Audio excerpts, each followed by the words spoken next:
Pobre, anong klaseng lamok ka at nakapasok ka sa party na mayaman? Sigaw ng ina ni Gio habang sinasabunutan si Lira sa gitna ng mga bisita. Tingnan mo ang suot mo. Para kang alila. Filingera. Akala mo ba bagay ka sa anak ko? Natahimik ang buong crowd. Pati si Gio, hindi man lang siya pinagtanggol. Tumulo ang luha ni Lira habang hawak ang buhok niyang nabunot. Ano bang akala mo? Mayaman ka. Huwag mo nga kaming pinapahiya. Pero bago pa siya makaalis, may 3 guards na biglang lumuhod sa harap niya. Ma'am, bakit kayo nandito? Hinahanap na po kayo ng ama niyong pinakamayaman sa Asia. Bago ka pa lang sa channel neto, ibang kwento ni Ate Jane, istorya mo, ikwento ko. Huwag kalimutang pindutin ang notification bell at subscribe button.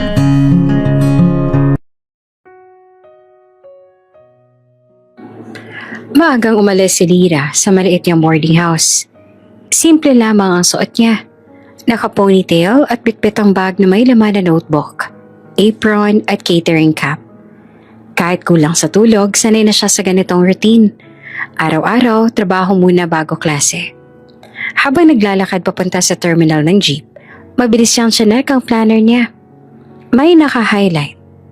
Quiz, lab report, VIP catering shift. Hindi siya nagrereklamo, pero halata sa bawat galaw niya ang pagod. Pagdating niya sa catering kitchen, sinalubong siya agad ng coworker na si Ate Belen. Lira, ikaw na naman ang unang dumating. Ngumiti lamang si Lira. Mas okay na to kaysa malate ulit ako sa prof ko. Ay nako, kung ako lang kasing talino mo, baka hindi na ako mag-catering. Biro ni Ate Belen. Napatawa si Lira ng mahina. Hindi niya sinasabi sa kahit sino na hindi niya kailangan ng trabahong to. Hindi alam ng lahat na kaya niyang bilhin ng catering company kung gugustuhin niya. Pero ayaw niya ng special treatment. Ayaw niyang tumawag ng atensyon. Pagkatapos ng morning shift, nagmamadali siyang tumakbo papuntang campus. Halos jogging siya paakyat ng building. Hingal at pitpit pa ang aluminum tray cover na nakalimutan niyang ibalik sa kusina. Napapatingin ng ibang estudyante. May nagtataka. May nanghuhusga. Uy, isn't she that working student? Bulong ng isa. Yeah, yung pinagtatawanan ng classmates nila Gio. She's smart daw pero, look at her. Hindi bagay kay Gio. Tawanan sila. Naririnig ni Lira pero nagkunwari siyang hindi. Pagpasok niya sa classroom, tahimik. Ang lahat ay fresh at ayos ang itsura. Siya, halatang galing sa trabaho. Bigla siyang tinawag ng professor. Lira, since ikaw naman ang may perfect attendance score sa diagnostic exam, can you explain question number 4? Nagulat ang lahat. Si Mia, yung maingay na mean girl ay naparol na lang ng ice. Here we go, sabi niya ng malakas-lakas para marinig pa ng iba. Tumayo si Lira ng mahinahon, confident. Ipinaliwanag niya ang solution.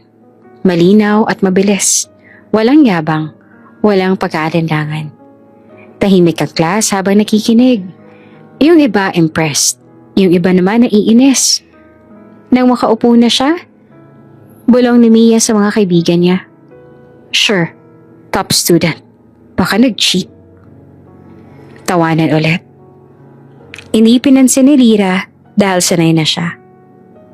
Sa hallway pagkatapos ng class, naglakad ang barkada ni Gio at nagsabi, Bro, yung mga tao sa classroom mo, pinagtatawanan pa rin si Lira. Huminto naman si Gio. Ha? Bakit naman? Dude, mukha siyang taga-kainan. At parang may crush daw siya sa'yo? Yeah bro, working student tapos pinutol sila ni Gio. So what? At least productive. Hindi puro social life. Tahimik ang lahat. Medyo nagulat ang barkada niya. Pero hindi na nagsalita pa si Gio. Lunchtime, nakaupo si Lira sa pinakadulong corner ng cafeteria.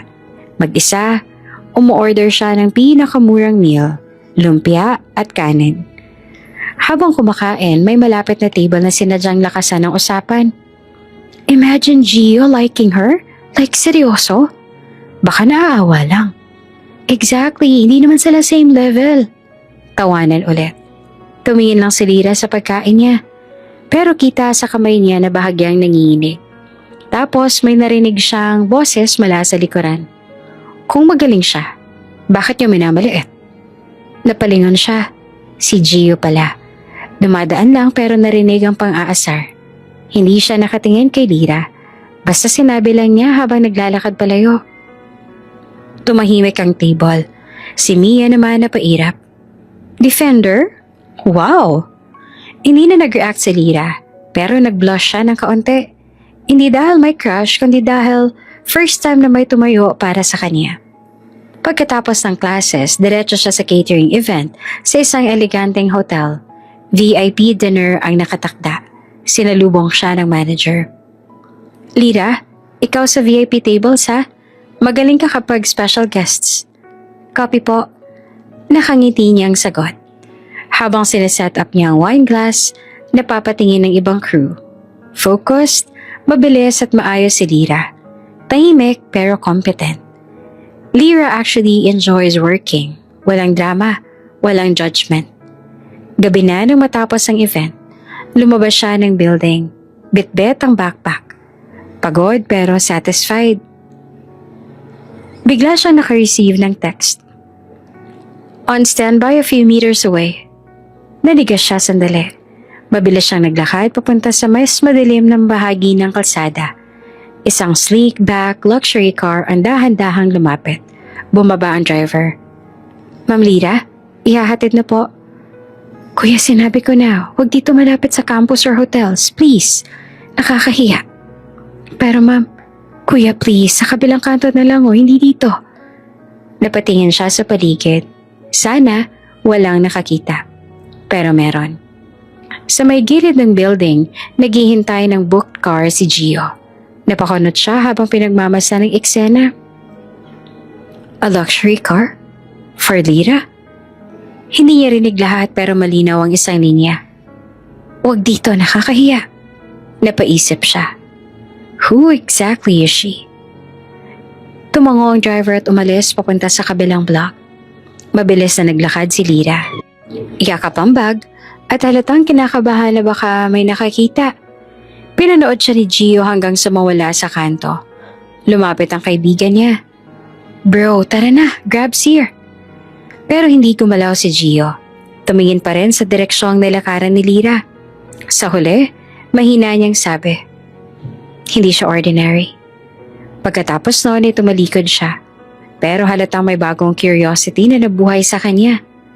Ang heartthrob na never napatingin sa kahit sino. Ngayon, napansin na siya. After the luxury car incident, biglang naging attentive si Gio kay Lyra. Nakaupo si Gio sa tabi ni Lyra sa library. Kunwari naghahanap ng seat pero obvious na intentional. Pwede dito? Sobrang ingay sa labas eh. Tanong ni Gio kay Lyra. Si Lyra naman surprised but shy. Oo, sure. He smiles, charming pero may halong kalkulasyon. Napansin ni Gio ang neatly organized notes, color-coded tabs and high scores. His eyes sharpen. Perfect. Pero syempre hindi halata sa mukha. Sa cafeteria, Gio suddenly sits beside her. Friends ng girls naman ang napatingin agad. Do you eat alone palagi? Tanong ni Gio kay Lyra. Sanay na. Pwede ba akong sumabay? Her heart skipped a beat. Hindi sanay na pinapansin ng campus heartthrob. Some students whisper. OMG, are they talking? Ginagawa ni Gio?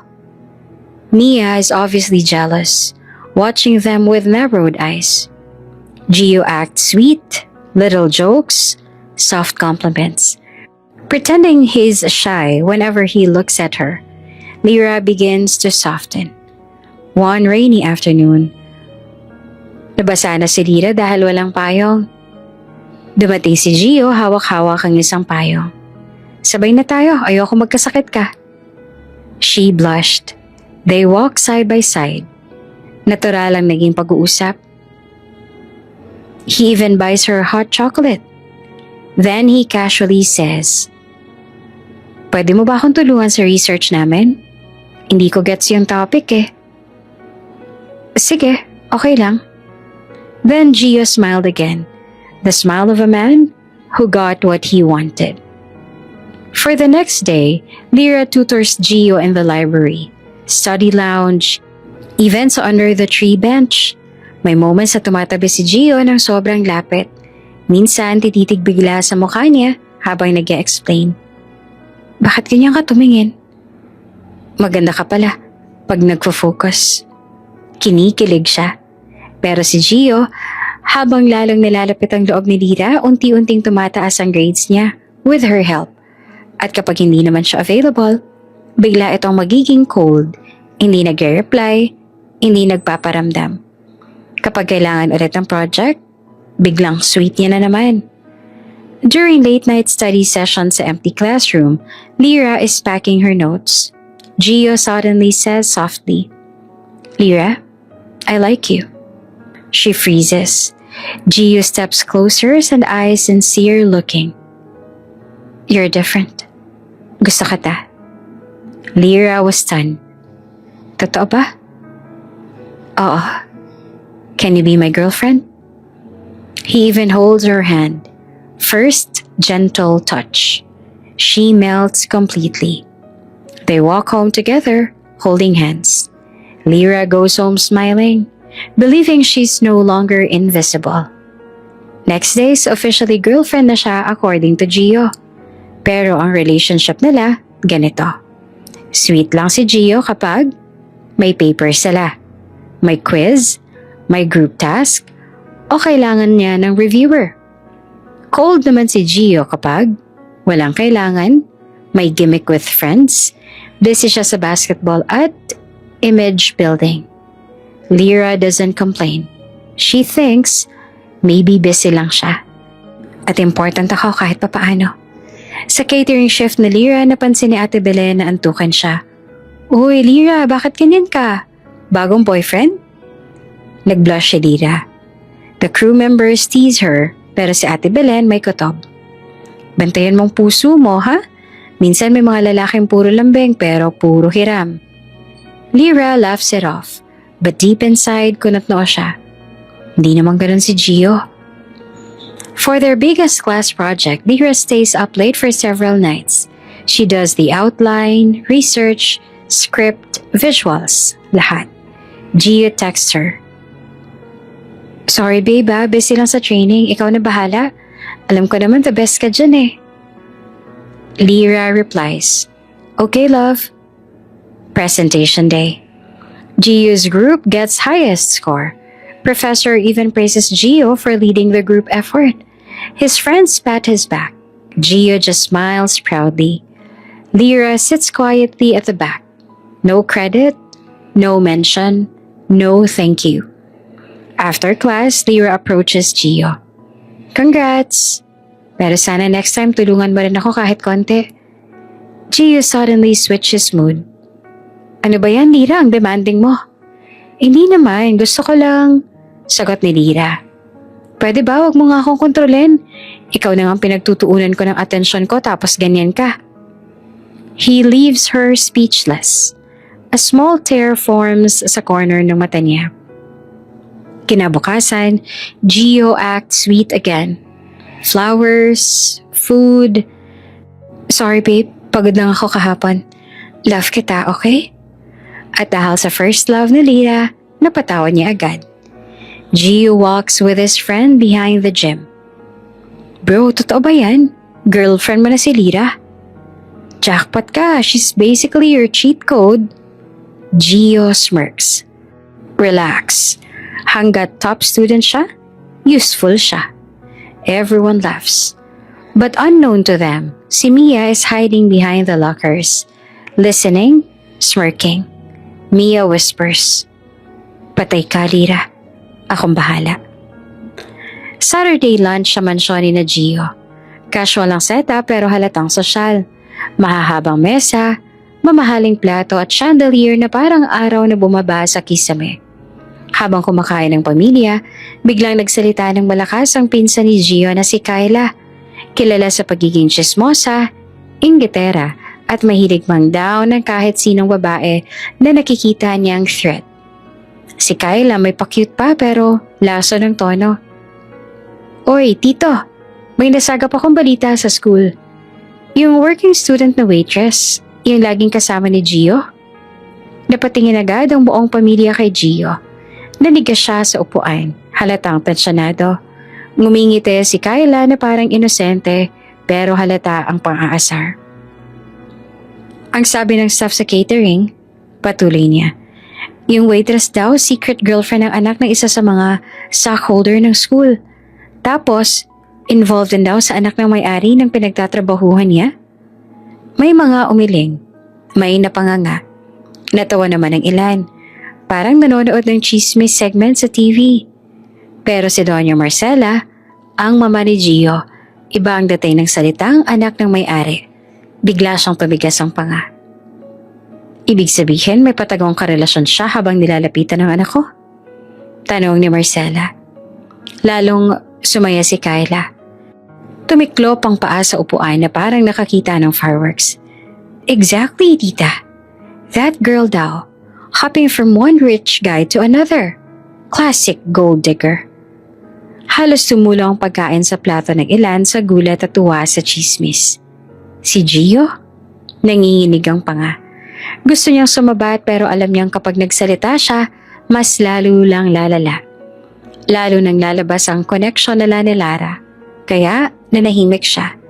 Nagangat si Marcela ng tingin. Malamig, matalim. Sinabi ni Marcela, I will not allow any cheap girl to get close to my son. Lalo na kung ganyan ang reputasyon. Tahimik ang lahat. Walang gustong kumontra.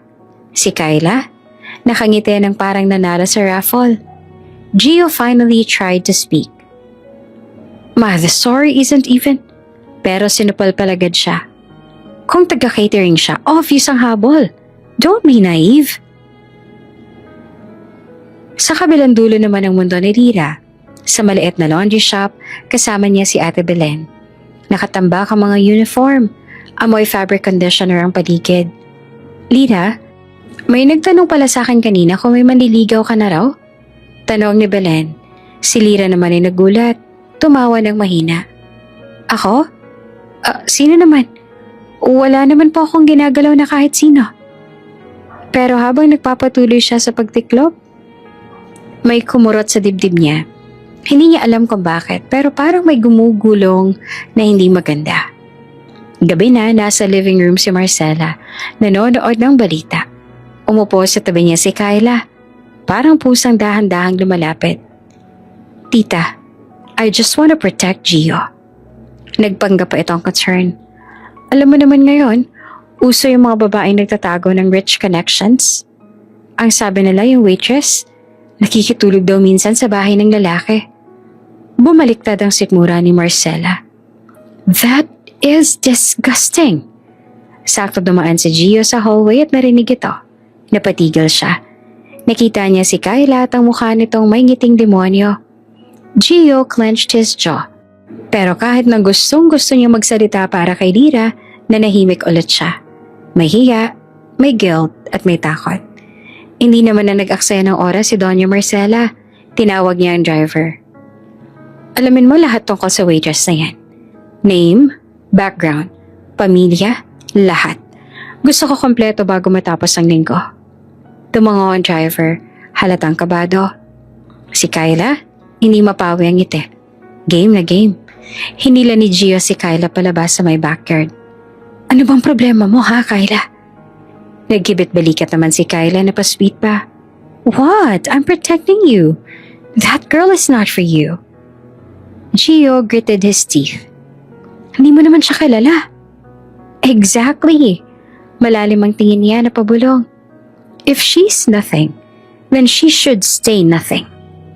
Tumalikod si Gio, disgusted, pero wala siyang ginawa para tumigil ang pinsan.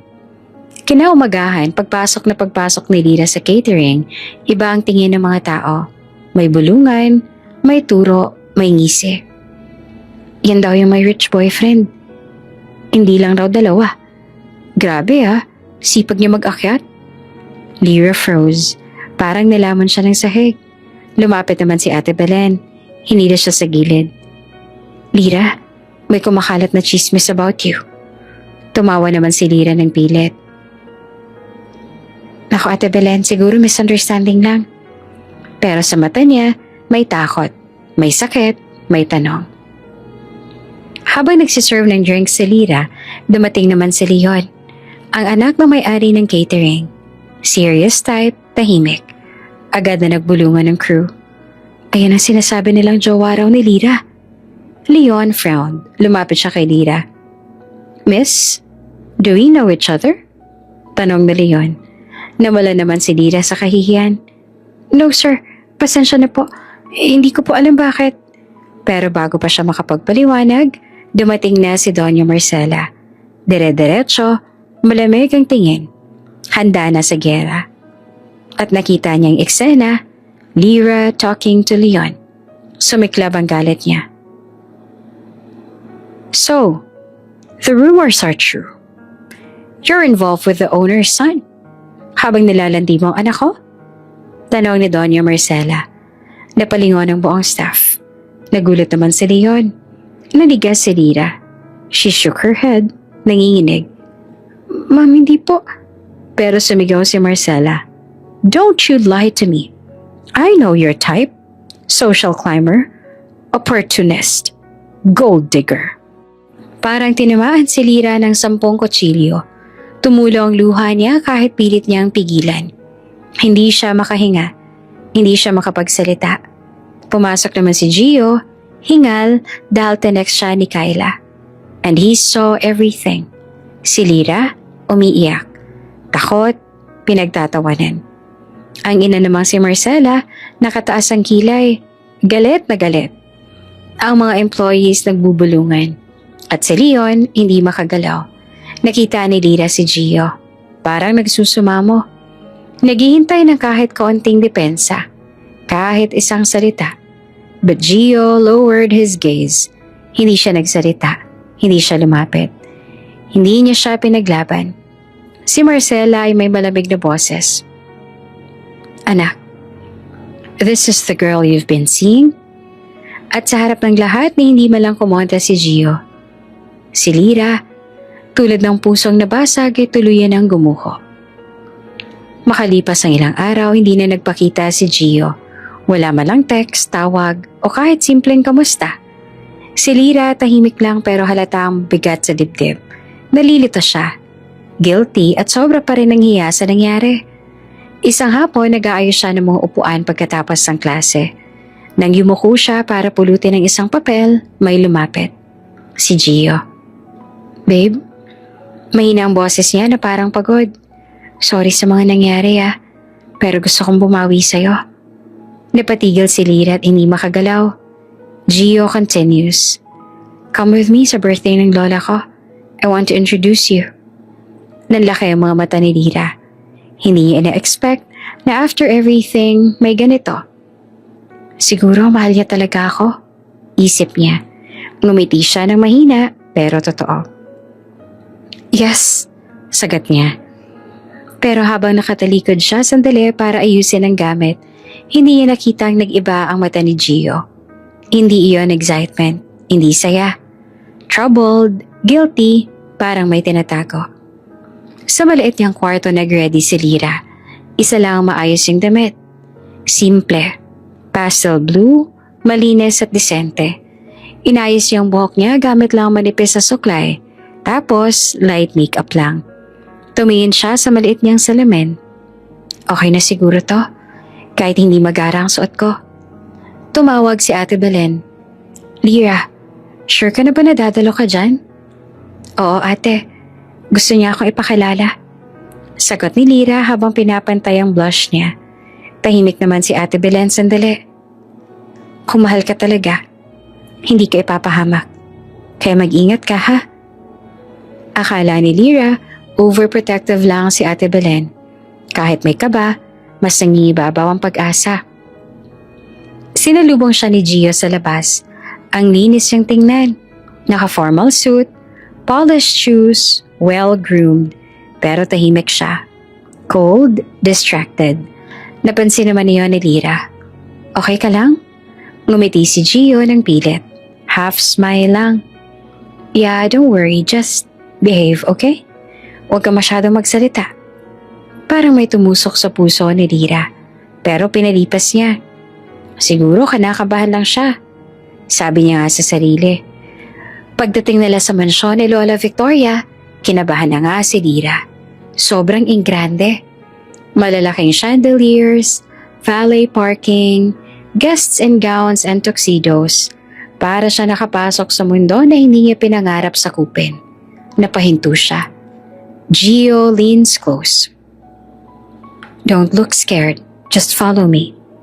Pagpasok nila, halos lahat ng mantayan napunta kay Lyra.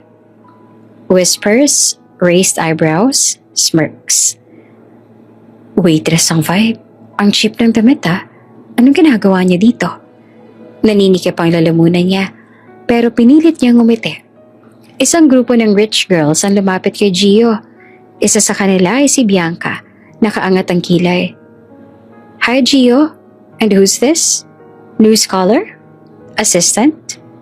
Nagpakilala si Lyra, nag-extend ng kamay. Hi, Hindi na inabot ni Bianca ang kamay niya. Nag-smirk lang at tumalikod kasama ang mga kaibigan. Gio forces a laugh. Don't mind them. Pero halata, wala siyang balak ipaglaban si Lyra. Si Lola Victoria naman mukhang reyna sa naka-gold na upuan. Elegant, sharp, impeccable. Lumapit sila. Lola, girlfriend ko, si Lyra. Sabi ni Gio. Tumahimik ang room, lahat nakikinig. Iniscan ni Lola Victoria si Lyra mula ulo hanggang paa. Oh, ikaw ba yung galing catering? Pinilit ni Lyra na maging magalang. Opo ma'am, working student po ako. Ngumiti naman si Lola Victoria. Sweet pero may patalim. How impressive. Naglilingkod sa pagkain. Tapos ngayon, andito ka na sa kainan ng mayayaman. Interesting journey, isn't it?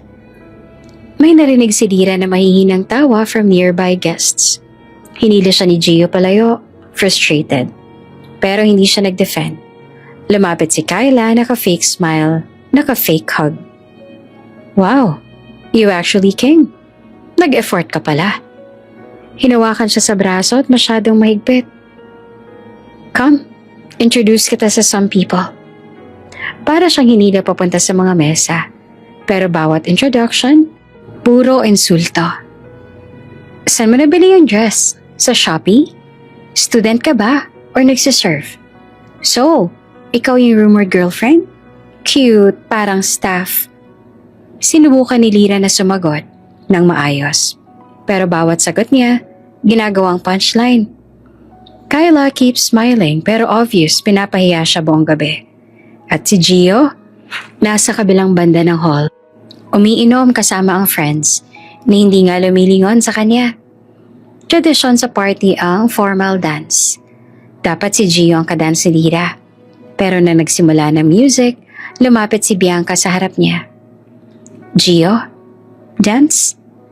At si Gio, tumingin kay Lyra for a second, hesitant. Then, tinanggap ang kamay ni Bianca. Humawak sila sa isa't isa. Umikat sa dance floor na parang perfect couple. May narinig si Lyra na bulungan. Ayan, mas bagay. Buti nilapitan siya ni Bianca. Lumapit si Kyla kay Lyra. Oh, I'm sorry. Akala mo ba ikaw ang kadance niya? Hindi dito, girl. Mag-isa si Lyra. Nakasiksik sa sulok. Kinagat ang labi para hindi umiyak. Dumating naman si Doña Marcela. Naka-high heels, naka-pearl jewelry, hawk-eyed. May bumati sa kanya. Oh, Marcela, your son brought a working student? So thoughtful of him. Cute, parang staff. Nag-ignite ang galit ni Marcela. Dire-diretso siyang lumakad papunta kay Lyra. You? Why are you here? Nag-try si Lyra na maging respectful. Inimbitahan po ako ni Gio. Marcella cuts her off. Malakas ang boses. Inimbitahan o ikaw ang nagpumilit? This is a private event, not a place for outsiders. Nagtingin na ng mga tao. Tingin mo ba bagay ka rito? Dagdag ni Marcella, mas malakas. Hindi mo ba naiisip kung gaanong kababa ang level mo kumpara sa amin? Nanginginig na si Lyra. Ma'am, hindi ko po intensyon. Leave, sabi ni Marcella na matalim. Bago isipin ang lahat ng ginagamit mo ang anak ko para umangat. Napansin ni Gio ang eksena mula sa dance floor. Ma, stop. Kasalanan mo to, sigaw ni Marcella. Bakit mo dinala dito ang babaeng yan? Natahimik ang lahat. Si Bianca nakasmirk. Si Kyla satisfied. Si Lola Victoria, calm but cruel. Gio, you can date anyone you want, sabi ng Lola. But not someone like her. Hindi natin siya ka-level. Tumangong ilan. May nagtawanan at may napailing. Malakas ang tugtog at nakikislapan ng mga chandelier at halos lahat ng bisita ay nakagown at mamahaling suit. Nasa gitna naman ng grand ballroom si Lyra. Nakakapit sa maliit niyang handbag. Sinusubukang maging invisible kahit waitress siya sa totoong trabaho. Ngayon nakasimple pero maayos na dress siya na hiniram niya lang sa kaibigan. Kanina pa bago sila pumunta, sinabihan si Gio at umaasa pa rin na magiging maayos ang lahat. I want you to meet my family. Akala niya, finally magiging proud na ito sa kanya. Pero hindi ganon ang nararamdaman niya ngayong nakatayo siya sa gitna ng mga sosyal na tingin ng mga bisita. Yung tipong tinitingnan ka mula ulo hanggang paa na parang sinusukat kung pasado ka ba sa standards nila. Habang nanonood ang lahat sa nangyayaring pagpapahiya sa kanya, bigla siyang sinabunutan ng ina ni Gio. Malakas, walang hiya, walang takot. Napatili si Lyra habang nadulas paharap. Hala! Oh my God, is she serious? Naglabasan ng mga cellphone. Nagvideo ang ilang bisita. Pinili ni Lyra na kumawala pero mariin ang kapit ni Marcella sa buhok niya. Parang gustong bunutin lahat. Si Doña Marcella, nagsisisigaw. Pobre ka, ang kapal ng mukha mo para lumapit sa anak ko. Hindi ka bagay sa pamilya namin. Wala kang karapatan dito. Nanginginig si Lyra, hindi dahil sa sakit, kundi dahil sa kahihiyan. Ang mata niya ay namumula, nangingilid ang luha, at halos hindi siya makahinga. Sa harapan, bigla namang sumulpot si Gio. Ma, stop! Mahina nitong sabi. Hindi sigaw, hindi galit, mahina. Parang ayaw magalit ang nanay niya. Ma, baka mapahiya tayo. Pabulong pang dagdag ni Gio. Mapahiya ako? Si Lyra ay napatingin sa kanya. Umaasang ipagtatanggol siya. Pero ang ginawa ni Gio, umatras. Literal. Pumersa siya sa likuran ni Marcella para wag madamay. Gio, mahina at basag ang boses ni Lyra. Please, sabihin mo sa kanila na hindi ako. Pero hindi siya tinitingnan ni Gio. Nakahawak lang ito sa bulsa ng suit niya. Parang nagtatago. Tinulak ni Marcella si Lyra pababa. Hindi naman malakas para masaktan physically, pero sapat na para mahulog ang dignidad niya sa sahig. Umalis ka sa party na to at huwag mo nang lalapitan ng anak ko, kahit na kailan. Tumingin si Lyra kay Gio. Isang huling pagkakataon. Isang huling pag-asa na magsalita siya na ipagtanggol siya. Pero ang ginawa ni Gio, tumingin sa ibang direksyon. As if she was nothing. As if hindi niya ito naging girlfriend. As if hindi siya nito hinalikan. As if hindi sila nag-usap gabi-gabi for weeks. Dahan-dahan namang tumayo si Lyra. Hindi niya na pinunasan ang luha niya. Hindi niya na inayos ang buhok niyang gusot-gusot. Hindi niya na binawi ang isang bagay na wala na talaga. Naglakad siya palabas habang hawak ng iba ang phone nila. Naka-record. May mga bumubulong. Kawawa naman. Pero bakit pa kasi siya nandito? Waitress lang siya, diba? At habang naglalakad siyang parang basang sisiw, may isang matandang babae na nasa gilid. Hindi sosyal, Hindi mayabang. Tahimik lang at nakaupo. Sinundan ng matanda si Lira ng tingin. May halong lungkot. May halong pag-unawa. Pero hindi pa alam ni Lira. Siya pala ang lola na may kaarawan. Pagkalabas niya ng venue, malamig ang hangin. Huminga siya ng malalim, pero mas lalo pa siyang nasaktan. Sa loob ay bumalik ang musika. Nagpatuloy ang party. Walang pumigil. Walang sumunod para kamustahin siya. At doon niya naramdaman. Ito na ang pinakamasakit na gabi ng buong buhay niya. Pero hindi niya alam, darating ang araw na sila ang luluhod sa harapan niya. Pagkalabas ni Lira ng Grand Ballroom, akala niya ay tapos na ang kahihiyan. Akala niya sapat na ang sampal sa dignidad niya, pero hindi pa pala. Hindi pa siya nakakalayo ng may isang grupo ng mga bisita. Puro tita, pinsan at barkada ni Gio ang sumunod sa kanya sa hallway. Mga nakagown, may hawak na wine glass at halatang sabik sa dama. "Hoy!" tawag ng isang tita. May edad pero nakabling malaleeg hanggang pulso. Napalingon si Lira kahit nanginginig pa ang kamay niya. "Anong akala mo sa sarili mo?" Tumaas ang kilay ng isa pang tita. "Filingera ka kasi, no? Tama nga si Marcela. Hindi ka bagay sa pamilya namin." Parang hindi siya tao. Parang issue lang siya sa group chat nila. Pinilit na lang ni Lira na huminga. "Pasensya na po kung wala agad siyang pinatigil ng isa. Huwag ka na nga magpaka-inosente. Ginagamit mo lang kagupuhan ni Gio, hindi ba?" Nanghina ang tuhod ni Lira. Hindi niya na alam kung saan nanggagaling ang mga paratang. Hindi niya kayang lumaban, kahit alam niyang mali naman sila. Lumapit ang pinsan ni Gio, yung kilalang maarte. Mahilig ipagmayabang ang branded niyang bag. "Alam mo ba kung paano kita nakilala? Lagi ka nakababad sa library. So obvious na ginagamit mo siya para pakopya." "Hindi po totoo yun." Mahinang sagot ni Lira.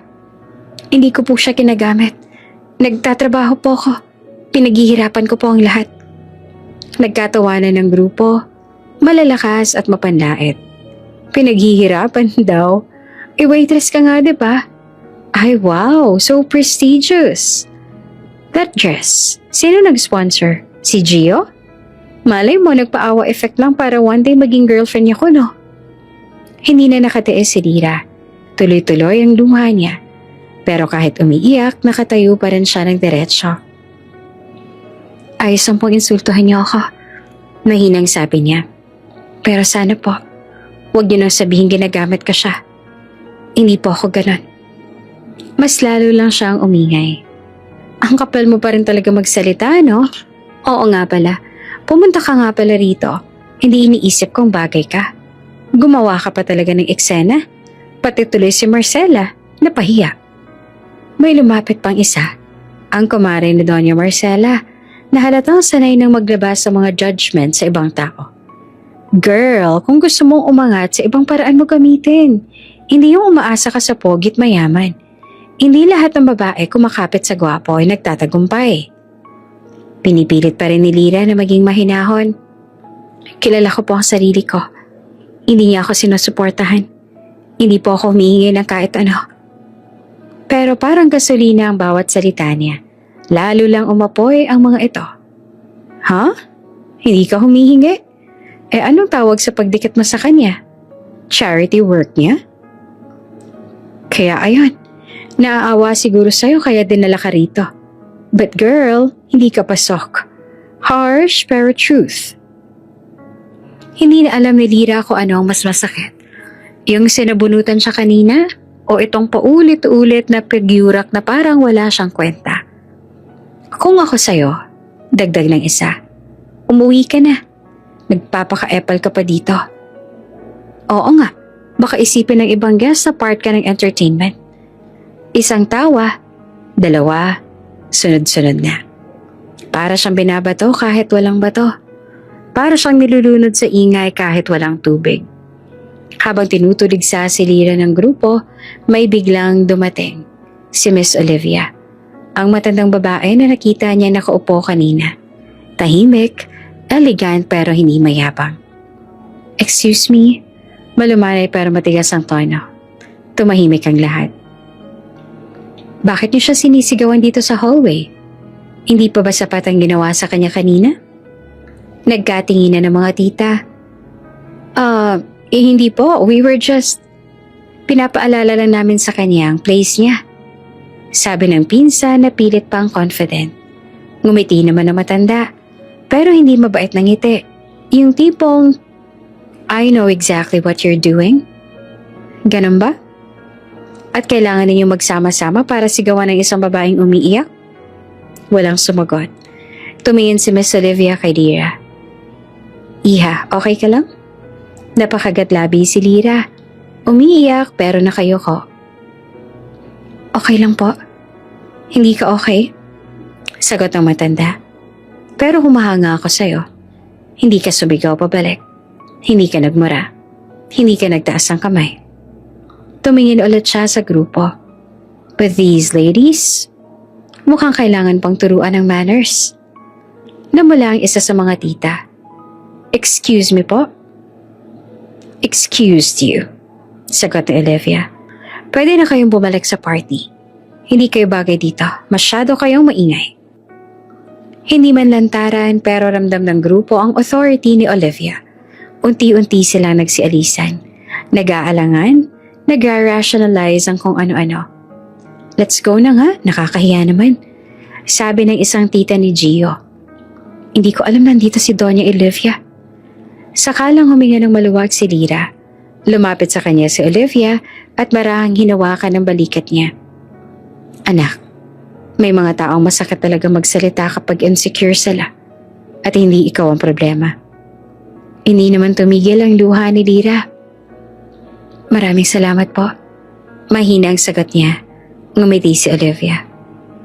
Hindi mo ako kilala, Lira. Pero ako, napatingin siya at nagtataka. I've been watching you since kanina. I know you're not like what they say. And trust me, minsan, ang mga pinakamagagalang na inaapi, sila ang tunay na may class.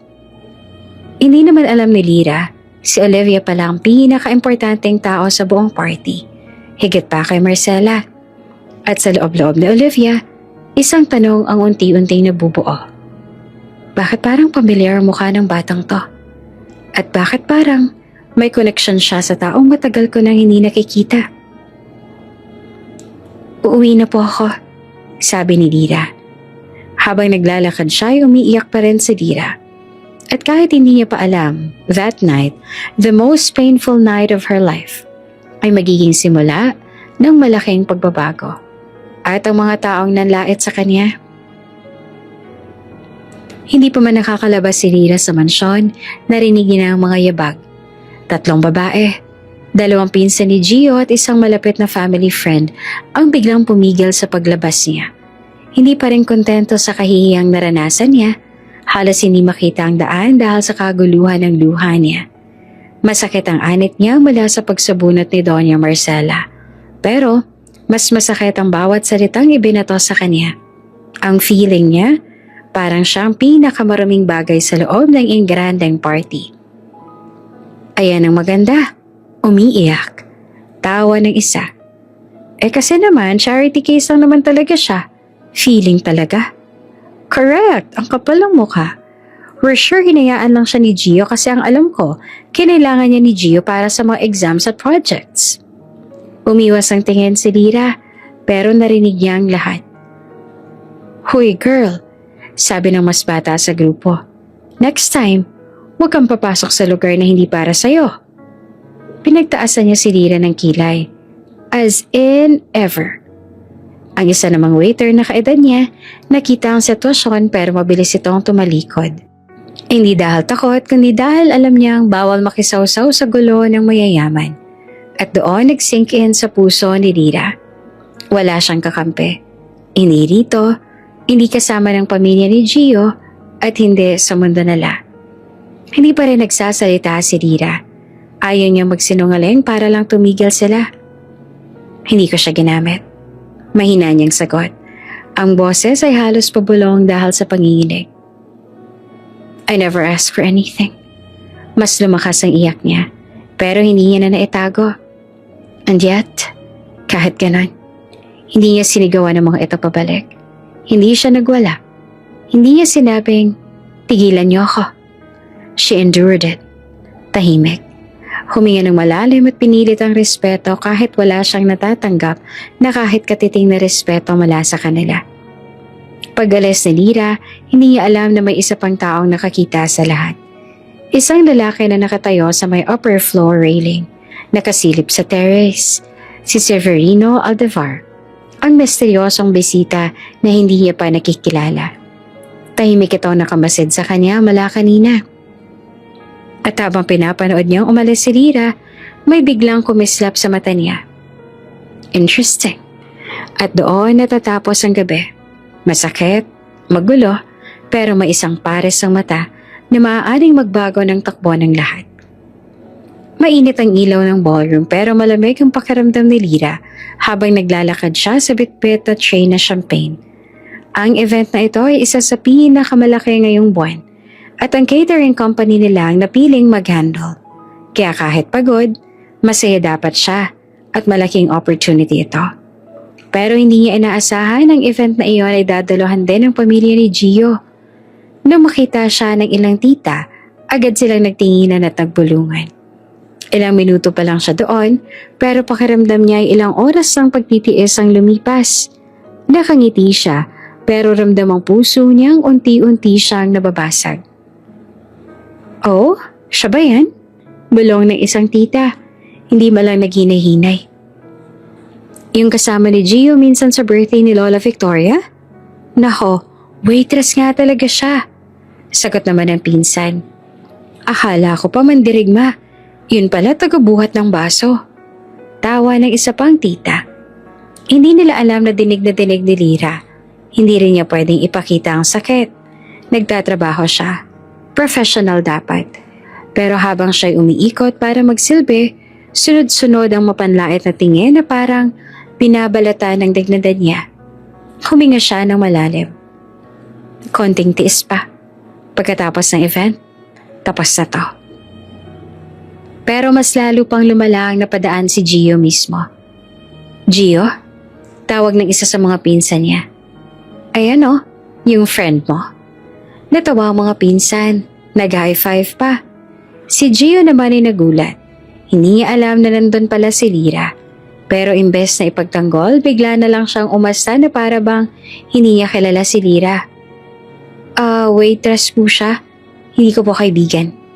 Mabilis na sagot naman niya, sabay iwas ang tingin. At doon pumutok ang puso ni Lyra. Hindi dahil sa gusto niya si Gio, kundi dahil hindi niya deserve ang i-deny. Parang wala siyang halaga.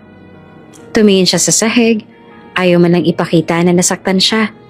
Pero ramdam ng lahat ang panginginig ng kamay niya habang iniaabot ang tray. Huminga siya ng malalim. Kaya ko to. Trabaho lang. Sa gitna ng tensyon, biglang bumukas ang pinto. Pumasok ang isang lalaking hindi nila inaasahan. Si Severine Aldevar. The cold, brilliant billionaire strategist. Board member ng kung ano-anong global companies. At mas kilala bilang uncle na pinakakinatatakutan sa buong angka ni Gio. Ang presensya niya, pabigat at authoritative. Parang kapag pumasok siya sa isang kwarto, nagkakaroon ng bagong gravity. Matangkad, naka-dark suit, hawak ang leather briefcase. Postura pa lang, alam mong hindi na pwedeng mali kapag kausap mo siya. Napatigil ang music, napatigil ang mga tao, at halos napalunok ang lahat ng kamag-anak ni Gio. Tito Severin? Halos mapasigaw si Gio. Nagpakitang masaya pero halatang kinakabahan. Akala namin next month ka pa darating. Plans changed. Malamig na sagot ni Severin. Where's your father? Nagunahan magsalita ang mga tita. Nasa kabilang room pa po, tito. Mag-excuse lang po siya to greet you. Sobrang bilis ng tono nila. Halatang takot. Habang naglalakad si Severin papasok sa ballroom, hindi naman sinasadyang natamaan ng mga mata niya si Lyra na may hawak na tray at nakayuko. Halatang pinipigilan ng luha. Hindi niya alam kung bakit pero tumigil siya saglit. Parang may nakita siyang mali. At bago pa nakalayo si Lyra, Narinig niyang mapanlait na bulong mula sa mga pinsan ni Gio. Umiiyak? Dahil lang hindi pinansin ni Gio? Kawawa naman, feeling close kasi. Ganyan talaga kapag social climber. Nanlamig ang mukha ni Severine. Hindi niya kilala si Lyra, hindi niya alam ang kwento.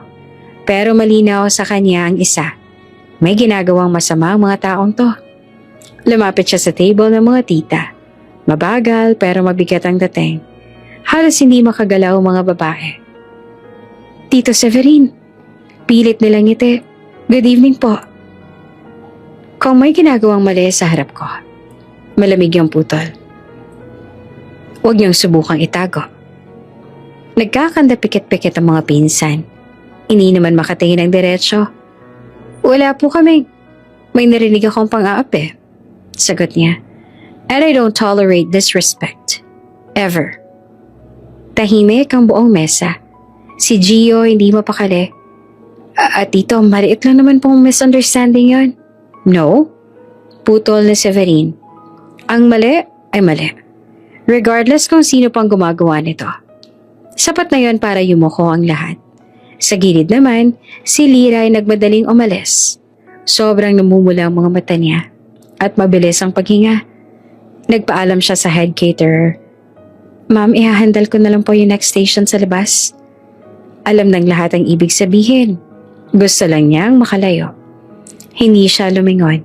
Hindi siya naganap ng kakampi. Lumabas siya ng ballroom na parang pinipilit buuin ang sarili habang naglalakad. At si Severine napatingin sa direksyon na nilabasan niya. Parang nagtataka. Parang may gustong itanong. Parang may hindi nagustuhan sa nakita niyang luha ng isang taong wala namang ginawa, kundi magtrabaho. Tinapunan niya ulit ang tingin ng mga pamangkin. Kung may ganyan pa ulit, malamig yung sabi bago tumalikod. Ako ang magiging problema ninyo. At sa unang pagkakataon, nakita ng buong pamilya ni Gio ang isang Severine Aldevar na hindi lang basta pumapasok sa event, kundi isang Severine Aldevar na nakakita ng mali at hindi ito hahayaang lumala. Hindi niya kilala si Lyra, pero mula sa sandaling iyon, hindi na siya isang mukha na basta makakalimutan niya.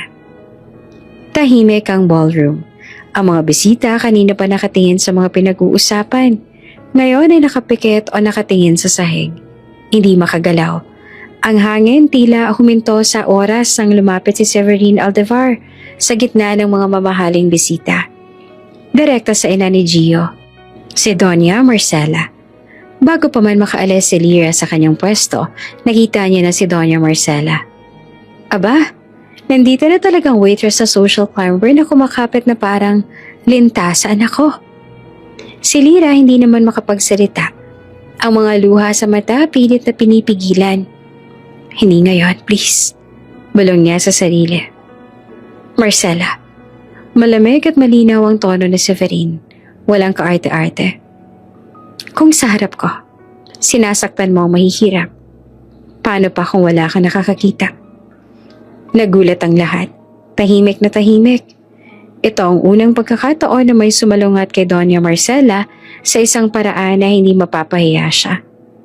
Maliban na lang sa mismong mata ni Severine na tila ba nagbabanta ngunit hindi sinasabi.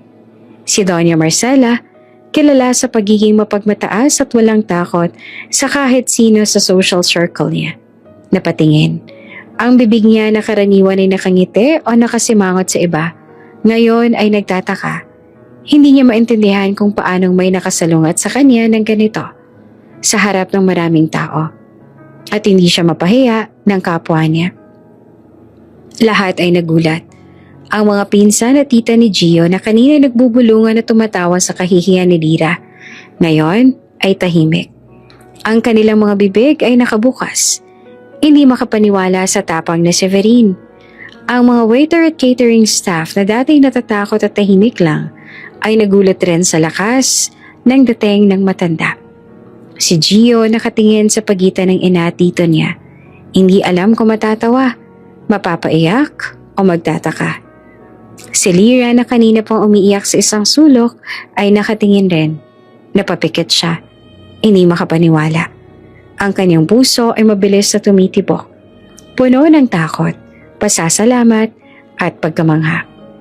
Hindi lang malamig ang tono ni Severine, may halong command, halong panghuhusga at halong proteksyon. Lumapit siya ng isang hakbang, tumayo ng diretsyo. Ang katawan ay parang pader na hindi matitinag. Nag-init ang mukha ni Doña Marcela. Napahinto siya sa isang malalim na paghinga. Hindi siya sanay na may isang tao, kahit sino man ang nagsasalita ng ganito sa kanya. Ang buong ballroom ay parang natahimik na parang nasa isang pelikula. Ang mga tita at pinsan ni Gio ay tahimik. Hindi sila makapaniwala. Ang mga staff ay nagtataka at nakatingin kay Severine na parang superhero na hindi mo alam kung saan nagmala. Si Lyra nakatayo sa gilid, hawak ang kamay sa dibdib. Naglalakas ang loob. Nakangiti ng napakaliit. Ang dami ng emosyon, relief, pasasalamat at takot. Tumigil sa harap ni Severine si Doña Marcela. Hindi siya nagsalita agad. Ang mga mata niya ay nakafocus sa matandang lalaki. Anong ibig mo sabihin? Kilala siya sa pagiging mabilis magsalita, mabilis mag-command. Pero ngayon, hindi niya alam paano sasagot. Si Severine naman ay kalmado pero may bigat sa bawat salita at nagsabi, "Ibig kong sabihin, Marcela, may limitasyon ng bawat isa sa atin. Ang pagmamataas at pang-aapi sa mahihina. Hindi yan karapat-dapat sa kahit sino, lalo na sa mga mata ng iba." Tahimik na nagulat ang lahat. Ang dating malakas at dominanteng aura ni Doña Marcela, ngayon ay bahagyang nanlulumo. Hindi siya sigurado kung lalaban ba o tatango lang. Ang mga bisita, lalo na ang family friends at mga board members ay nagulat. Ang ibang bata at kabataan sa party, nakatitig lang. Natututo sa lakas ang personalidad ni Severine. Si Gio nakatingin sa mukha ni Lyra, tila ba huminga ng maluwag. Ramdam niya na may nakapagtanggol sa kanya sa kabila ng lahat. Severine's eyes scanned the room, nagtataglay ng tiwala sa sarili at tapang. "Alalahanin mo," dagdag niya. "Ang mundo ay hindi palagi nakatingin sa mga ginagawa mo. At may mga taong may mata, kahit hindi mo alam." Hindi niya kailangan sigawan o magyabang. Sapat ang katahimikan at intensity ng kanyang tingin para magsilbing babala. Si Lyra nananatiling tahimik. Hindi niya alam paano sasabihin ang kanyang pasasalamat. Isang simpleng tingin lang kay Severine ang ibinigay niya. May halong takot at respeto, at kaunting ginhawa. Ang bigat na pinasa niya kanina ay unti-unti nang bumabalik sa kanyang dibdib, ngunit hindi bilang kaibigatan ng kahihiyan, kundi bilang proteksyon na hindi niya inaasahan. Nakangiti si Severine ng bahagya at lumapit sa kanyang seat. Si Doña Marcela na kanina pa dominant at maingay ay tumigil sa mga bulungan at tawa. Ang kanyang mga mata ay nanlumo, pansamantalang nawala ng kapangyarihan sa harap ng katiyakan at tapang ni Severine. Tahimik ang ballroom sa loob ng ilang segundo, ngunit ramdam ang pagbabago. Ang dating masigla sa pang-iinsulto ay naging maingat. Ang mga mata ng bawat bisita ay nakatingin kina Severine at Lyra. Ramdam ang respect at curiosity. Ang dating power dynamics ng party ay unti-unting nag-shift. Si Lyra na kanina ay naiiyak sa isang sulok, ngayon ay nakatayo na ng diretsyo. Hindi siya nagbiro o nagpakita ng sobrang emosyon. Ngunit ramdam niya, hindi na siya mag-iisa. Si Severine matikas, umupo sa kanyang chair, hawak ang glass ng tubig. Tahimik, isang simpleng tingin lang kay Lyra na para bang nagsasabing, "Keep your head high. Hindi ka nag-iisa sa mundo na puno ng pangungutya at yabang." Si Doña Marcela nananatiling tahimik at nag-iisip at bahagyang nagbago ang aura. Si Lyra unti-unting huminga ng malalim at sa isang maliit na ngiti, naramdaman niya ang unang bakas ng pag-asa sa buong gabing iyon. Nakahinga si Lyra sa isang sulok ng terrace. Umalis sa tensyon na akala niyang sasabog. Pilit pinipigil ang luha. Ramdam niya ang lamig sa balat at bawat pindot ng hangin ay parang nagdadagdag sa panghihina niya. Nang makita ito ni Severine, hindi niya na pinigilan ang sarili. Dahan-dahan siyang lumapit. Walang halong drama. Walang kaba. Parang predator na tahimik ngunit nakaka-intimidate. Inabot niya ang kanyang blazer. I think you need this. Mahina ngunit matatag ang boses niya. Nagulat naman si Lyra. Sir, hindi po kailangan. Ngunit bago pa man niya matapos ang pangungusap, ipinatong na ni Severine ang blazer sa kanyang balikat. Ang bigat nito ay hindi nakakadismaya, kundi nakakaaliw. Para itong mensahe, hindi ka nag-iisa. Tahimik na naglakad si Severine pabalik sa loob ng terrace area. Nakatingin sa bawat galaw ng bisita. Hindi alam kung sino nang uusisa o nagpaplano ng panibagong insulto. Ngunit ramdam niyang may panganib. Si Lyra hawak ang blazer, nakatitig sa kanya. Ang puso niya ay mabilis sa tumibok. Hindi dahil sa kaba, kundi sa kakaibang proteksyon na bigla niyang naramdaman. Bago pa siya makaalis, biglang naramdaman ni Lyra ang bigat ng presensya sa paligid. 3 lalaki ang lumuhod sa kanilang harapan. Elite private guards ang ballroom. Mataas, naka-black suit. Ang mata ay parang hawak ang buong paligid. Ang katawan ay tense sa tandang umatake kung kailangan.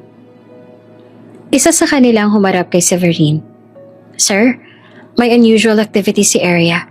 Kailangan namin ng confirmation. Ngumiti naman si Severine ng kalmado. Sila na ang proteksyon natin. Sabay turo kay Lyra. Napalingon naman si Lyra. Hindi makapaniwala sa sinabi niya. 3 lalaki, handa siyang bantayan kahit na anong mangyari. Tahimik na nag-ikot ang mga bisita. Napapansin ang biglang pagbabago sa dynamics. Ang dating maingay at bastos na grupo ngayon ay nagtatakang nakatingin. Ang mga tita at pinsan ni Gio ay parang maliit na lang sa harap ng 3 elite guards. Ang mga staff at waiter na dati natatakot at tahimik ay napapatingin sa seguridad at nagkaroon ng sense of relief. Si Lyra dahan-dahang huminga. Ramdam niya ang init ng blazer at ramdam niya ang bigat ng seguridad sa harap niya. Parang nagsasabing, hindi ka na apektado ng pangungutya nila. Isa sa mga guards ang leader ng trio.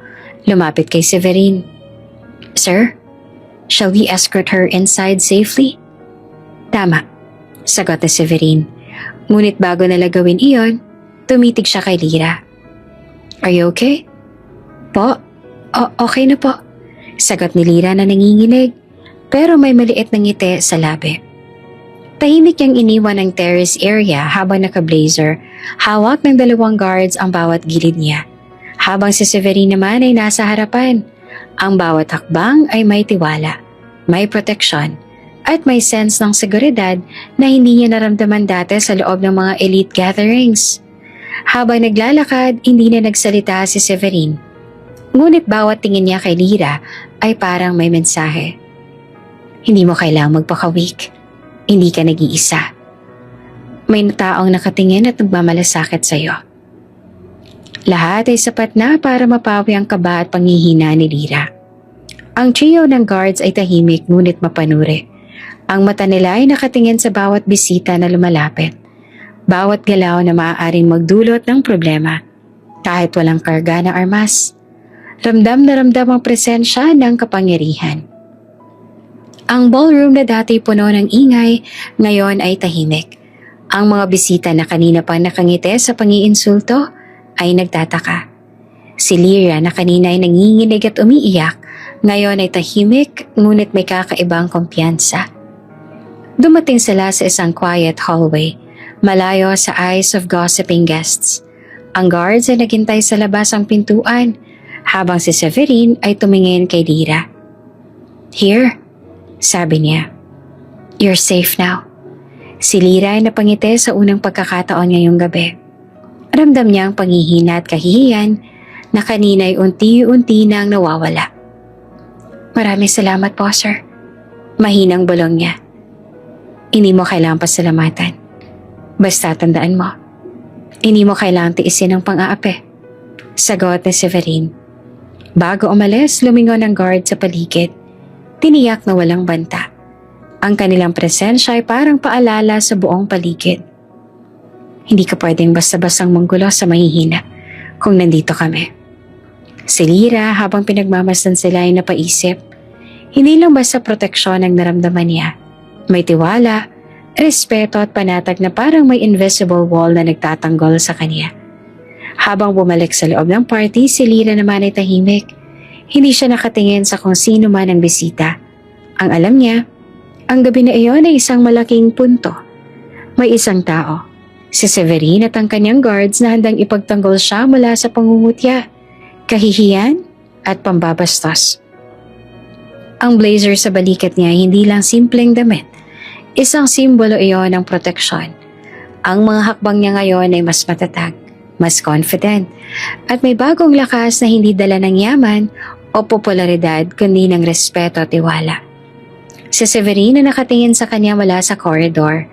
Ang mata ay puno ng intensity pero may bahagyang ngiti. 3 guards, nakaposisyon sa paligid, handa sa anumang mangyari. At kahit hindi pa niya alam, ang gabing iyon ay magiging simula ng pagbabago sa buhay niya, sa ballroom at sa mundo ni Gio. Ang pang-aapi ay natigil, ang respeto ay naibalik, at ang isang estranghero na may presensya ng kapangyarihan ay naging unexpected hero niya. Tahimik ang ballroom. Ang mga mata ng lahat ay nakatingin kay Lyra na kanina pa nakaupo sa sulok. Tahimik at magalang kahit napahiya. Ramdam pa rin ang lamig sa hangin. Pero ngayon ay mas matatag siya. Nakataas ang ulo, hawak ang blazer ni Severine at tila ba may bagong aura ng lakas sa kanya. Bigla namang huminto ang pag-uusap ng mga bisita nang marinig ang boses ng isa sa mga elite guards. Malakas, malinaw, puno ng pagkabigla. Ma'am Lyra, kayo po ba talaga to? Nagulat naman si Lyra. Ako po ba? Mahina niyang sagot. Hindi pa rin niya maintindihan ang sitwasyon. Ang buong crowd mula sa mga tita at pinsan ni Gio hanggang sa mga family friends ay nagulat. Ang ilang bisita, kanina pa busy sa social chatter, ngayon ay nakapikit sa disbelief. Isa pang guard ang tumayo, inaayos ang posture niya at may kahalong respeto at awe sa tono. Ito po ang anak ni Ramon Imperial, the richest man in Asia. Ang may-ari ng 73 conglomerates. Nagulat ang lahat. May ilan na napalingon sa isa't isa, nanlumo. Ang ilan ay nakatayo sa kanilang mga upuan, halos hindi makapaniwala. Si Doña Marcela nakatingin kay Lyra, parang hindi makapaniwala. Ang dating batang waitress na kanina pa tinutokso at pinahiya, ngayon ay isang babae na may ngiting hindi na basta-bastang mapapalitan ng insulto. Tahimik ang ballroom sa loob ng ilang segundo. Ramdam ang tensyon. Ang pinsan ni Gio na nag-imbento ng kwento tungkol sa secret girlfriend ay may hawak na napakaliit na bibig. Hindi siya makapaniwala. Ang iba pang bisita, socialites at board members ay nakapikit. Hindi sila makapaniwala sa biglang pagbabago ng status ng batang babae sa harap nila. Si Lyra nakatitig sa sahig sandali. Ramdam ang bigat ng titig ng crowd. Hindi siya galit. Hindi rin natatakot. Ito ay purong disbelief. Si Gio nakatayo sa harap niya. Hindi alam kung saan tumingin. Sa una, gulat. Sunod, takot na baka nasaktan siya sa maling paraan ng babae. At huli, pagka-realize ang babaeng tinutokso niya at tiniyak niyang magagamit lang sa academics at projects ay hindi pala simpleng estudyante. Lyra, ano? Paano? Hindi niya alam kung paanong sisimulan. Ang mga salitang lumalabas sa bibig niya ay parang walang saysay. Tumayo si Lyra ng dahan-dahan. Hawak pa rin niya ang blazer ni Severine. Ang mata niya malinaw at tahimik. Ginoo, hindi po ako naghahanap ng sympathy at hindi rin po ako nandito para patunayan ang aking yaman. Sabi niya ng mahinahon. Tahimik ang lahat. Ang dating bastos at mapagmataas na tita ni Gio ay bahagyang nagkulay pula ang muka. Ang crowd ay tila bumalik sa paghinga. Ramdam ang biglaang pagbabago ng aura ni Lyra. Si Severine nakatayo sa gilid, tumingin kay Lyra at bahagyang ngumiti. Hindi niya kailangang ipakita ang lahat, pero malinaw na may tiwala siya sa babae. Ang blazer niya sa balikat ni Lira ay parang paalala. Protected ka at may kakayahan ka rin. Si Doña Marcela kilala sa pagiging prideful, ngayon ay nakatingin lang kay Lira. Ang dating pagmamataas at panghihiya, ngayon ay pinalitan ng confusion at respeto. Hindi siya nakapagsalita sa loob ng ilang segundo. Isang unang pagkakataon na tila ba nanlumo sa sariling kamalian. Si Gio, hindi na alam kung anong gagawin. Ang dating dominance niya bilang campus heartthrob ay unti-unti nawawala sa harap ng bagong katotohanan. Ang mga bisita ay nag-umpisa ng magbulungan. Mahina, ngunit ramdam ng lahat. Anak pala siya ni Ramon Imperial? Siya pala yung waitress na pinagtatawanan. Hindi ko akalaing. Ngunit walang tumingin kay Lira nang may pangungutya. Ang dating chismis ay naglaho in instant. Si Lira nakangiti ng bahagya. Hindi galit, hindi nagmamalaki. Ang kanyang katahimikan ay mas mabigat kaysa sa kahit anong salita. Ang aura niya ngayon ay hindi base sa yaman o sa pamilya, kundi sa dignidad, grace at calm na tiwala sa sarili. Si Severine tumayo sa tabi niya, parang guardian figure. Ang mga elite guards ay nakaposisyon sa paligid, handa sa anumang mangyari. Si Gio ay nakatayo. Hindi alam kung anong sasabihin. Ang dating confidence niya ay naglaho, pinalitan ng kabiguan at respeto. Pasensya na, Lira. Mahina ang bulong niya. Hindi niya alam kung paanong babawi sa lahat ng pang-iinsulto at paggamit niya sa babae. Ang gabi na iyon ay nagmarka ng bagong simula para kay Lira. Hindi dahil sa yaman o pamilya, kundi dahil sa kanyang katahimikan, lakas ng loob at presensya ng isang estranghero na handang ipagtanggol siya. Ang mata ng lahat ay nakatuon kay Lira. Si Gio na kanina pa nakatayo sa tabi ng stage ay parang na-stun. Ang bibig niya ay nakabuka ng bahagya. Hindi siya nakapagsalita. Ang dating confident at charming na aura niya ay naglaho. Ang kanyang puso ay mabilis na tumibok. Halo ang pagkabigla, pagkahiya at unti-unting respeto. Si Doña Marcela, ang bibig naman niya ay nakapikit. At ang mga mata niya na dati busy sa pag-aayos ng bisita o pagngiti sa mga kakilala ay biglang nakahawak sa harap niya. Hindi siya makapaniwala. Ang dating bastos niyang salita, "Pobre ka't walang karapatang lumapit sa anak ko," ay bumalik sa kanya. Tila echo ng kanyang sariling kahihiyan. Tahimik ang ballroom sa loob ng ilang segundo. Ngunit ramdam ang tensyon sa bawat galaw. Ang mga staff na kanina patahimik at natatakot ay nakatingin kay Lira na parang nakita nila ang isang bagong aura. Malakas, confident at dignified. Isa sa elite guards ni Severine ay humarap kay Lira. Nakatayo, nakafocus sa bawat bisita. Handa sa anumang mangyari. Ang presensya niya ay parang invisible shield na nagbigay ng seguridad at respeto. Ang dating powerful at loud na mga tita at pinsan ni Gio ay natigilan. Hindi makagalaw sa pangungutya. Ang buong ballroom ay nag-shift ang dynamics. Ang dating social hierarchy na base sa nakikita at naririnig, ngayon ay nakabaliktad na sa isang iglap. Nanatiling nakaupo si Doña Marcela. Nakapikit, halos hindi gumagalaw. Ang kamay niya ay bahagyang nanginginig habang hinahaplos ang mamahaling abaniko. Pero ngayong gabi, kahit gaano kamahal ang gamit niya, wala itong nagawa para itago ang kahihiyan sa mukha niya. Marahang bumuga siya ng hangin. Anong ginawa ko? Anong sinabi ko? Ang tanong na paulit-ulit sumagi sa isip niya. Dahan-dahan iminulat niya ang mata. Sakto sa pagdaan ni Lira, payapa ang tingin. Mataas ang posture at wala ni bahid ng galit. At doon siya mas lalong natigilan. Hindi niya na nakita ang pobre na lagi niyang pinupuna. Ang nakita niya ay isang babaeng may dangal. Marcela, mahina ang bulong ng isa niyang kaibigan. Lumapit at nag-aalangan. Hindi ko akalain. Ganito ang mangyayari. Hindi naman sumagot si Doña Marcela ni hindi niya kayang tingnan ng kaibigan. Naramdaman niyang dumudulas pababa ang kanyang pride. Unti-unti, parang tinutuklap mula sa loob. At mas masakit pa, naramdaman niyang siya mismo ang naglagay sa sarili sa kahihiyan. Humigpit ang hawak niya sa abaniko. Hindi niya alam kung tatayo ba siya para humingi ng tawad o tatakbo palabas ang venue para takasan ng lahat. Pero isang bagay ang malinaw. Sa gabing iyon, siya ang naging sentro ng katawa-tawa, hindi si Lyra. At iyon ang pinakamasakit.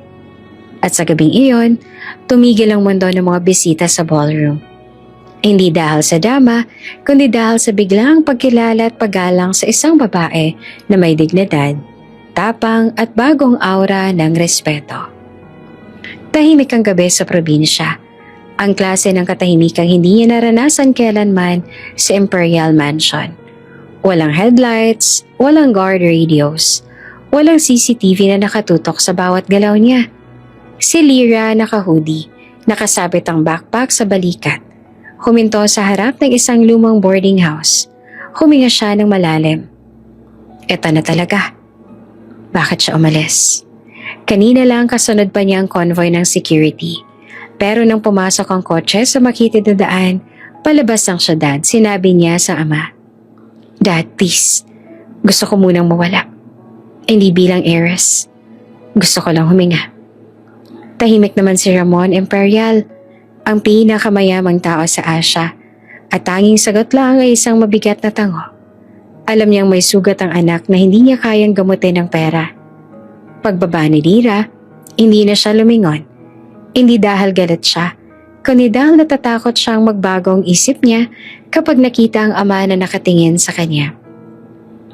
Sa boarding house, ipinaloob niya ang maliit na bag sa paanan ng kama. Mga damit lang, toiletries, isang basic phone na walang social media, zero luxury. Pagtingin niya sa silid, mura ang kortina. May amoy ng kaunting lumang kahoy. Ang kama, manipis at may lumang kutsyon. Pero ngumiti siya. Perfect, bulong niya. Dito walang tatawag na Miss Imperial. Dito wala ring pilit ng ngiti. Dito, kahit sino man siya, wala silang pakialam. At iyon ang gusto niya. Kinabukasan, naglakad siya papuntang palengke. May sumalubong na amoy ng isda, gulay, bawang at puto. May batang naglalaro. May mga nanay na nagbabalot ng ulam. May matatandang nagkukwentuhan ng chismis. Magkano po yung 3 saging? Tanong niya sa tendera. Iha, 20 lang. Simple, tahimik. Walang kumikilala sa kanya. Walang tumitingin ng may inggit. Walang tumatawa. At iyon ang tunay na pakiramdam ng kalayaan. Sa maliit na cafe sa tabi ng palengke, naupo siya sa sulok. Kumuha siya ng murang cappuccino. Binuksan ang laptop para maghanap ng freelance work. Sa unang pagkakataon, nagtrabaho siya hindi bilang heiress. Hindi bilang sikat na pangalan, kundi bilang sarili niya, at doon siya nakakuha ng trabaho sa catering company bilang waitress. Pero habang tumatakbo ang oras, may gumugulong na kaba sa dibdib niya. Hindi niya alam kung loneliness pa yon o takot. Kung ginusto niya ba talaga ang simpleng buhay o tinatakasan lang niya ang sakit ng kahapon. Kasalukuyan pag-uwi niya sa boarding house dahil sa mga pangyayari sa ballroom, humiga siya sa kama at kinuha ang lumang cellphone. 5 new notifications. Pero nang buksan niya, tumigil ang mundo. Headline: Imperial Heiress Scandal. The viral video everyone is talking about. Napalunok si Lyra. Pinindot niya ang link at doon niya nakita ang sarili. Ang eksenang pinagtawanan siya. Ang pagpahiya ni Doña Marcela. Ang pagdating ng billionaire uncle ni Gio. At ang biglang pagbulgar ng pagkakakilanlan niya. Million of views. Millions of comments. OMG, si Lyra pala yun? Grabe, heiress pala siya? Deserve niya ba yun? Mayabang pala sila Gio. Ang ganda pero kawawa. Humigpit ang hawak niya sa phone. Hindi niya alam kung iiyak ba siya o sisigaw. Akala ko nakatakas na ako. Bulong niya na halos pabilong sa dilim. Pero nakita niya ang suggested videos. Mas masahol. Video analyzing her family. Videos tracking her location. Videos exposing her escape. At doon niya naramdaman ang totoong peligro. Hindi lang ang mundo ang nakakita, pati kalaban ng pamilya nila.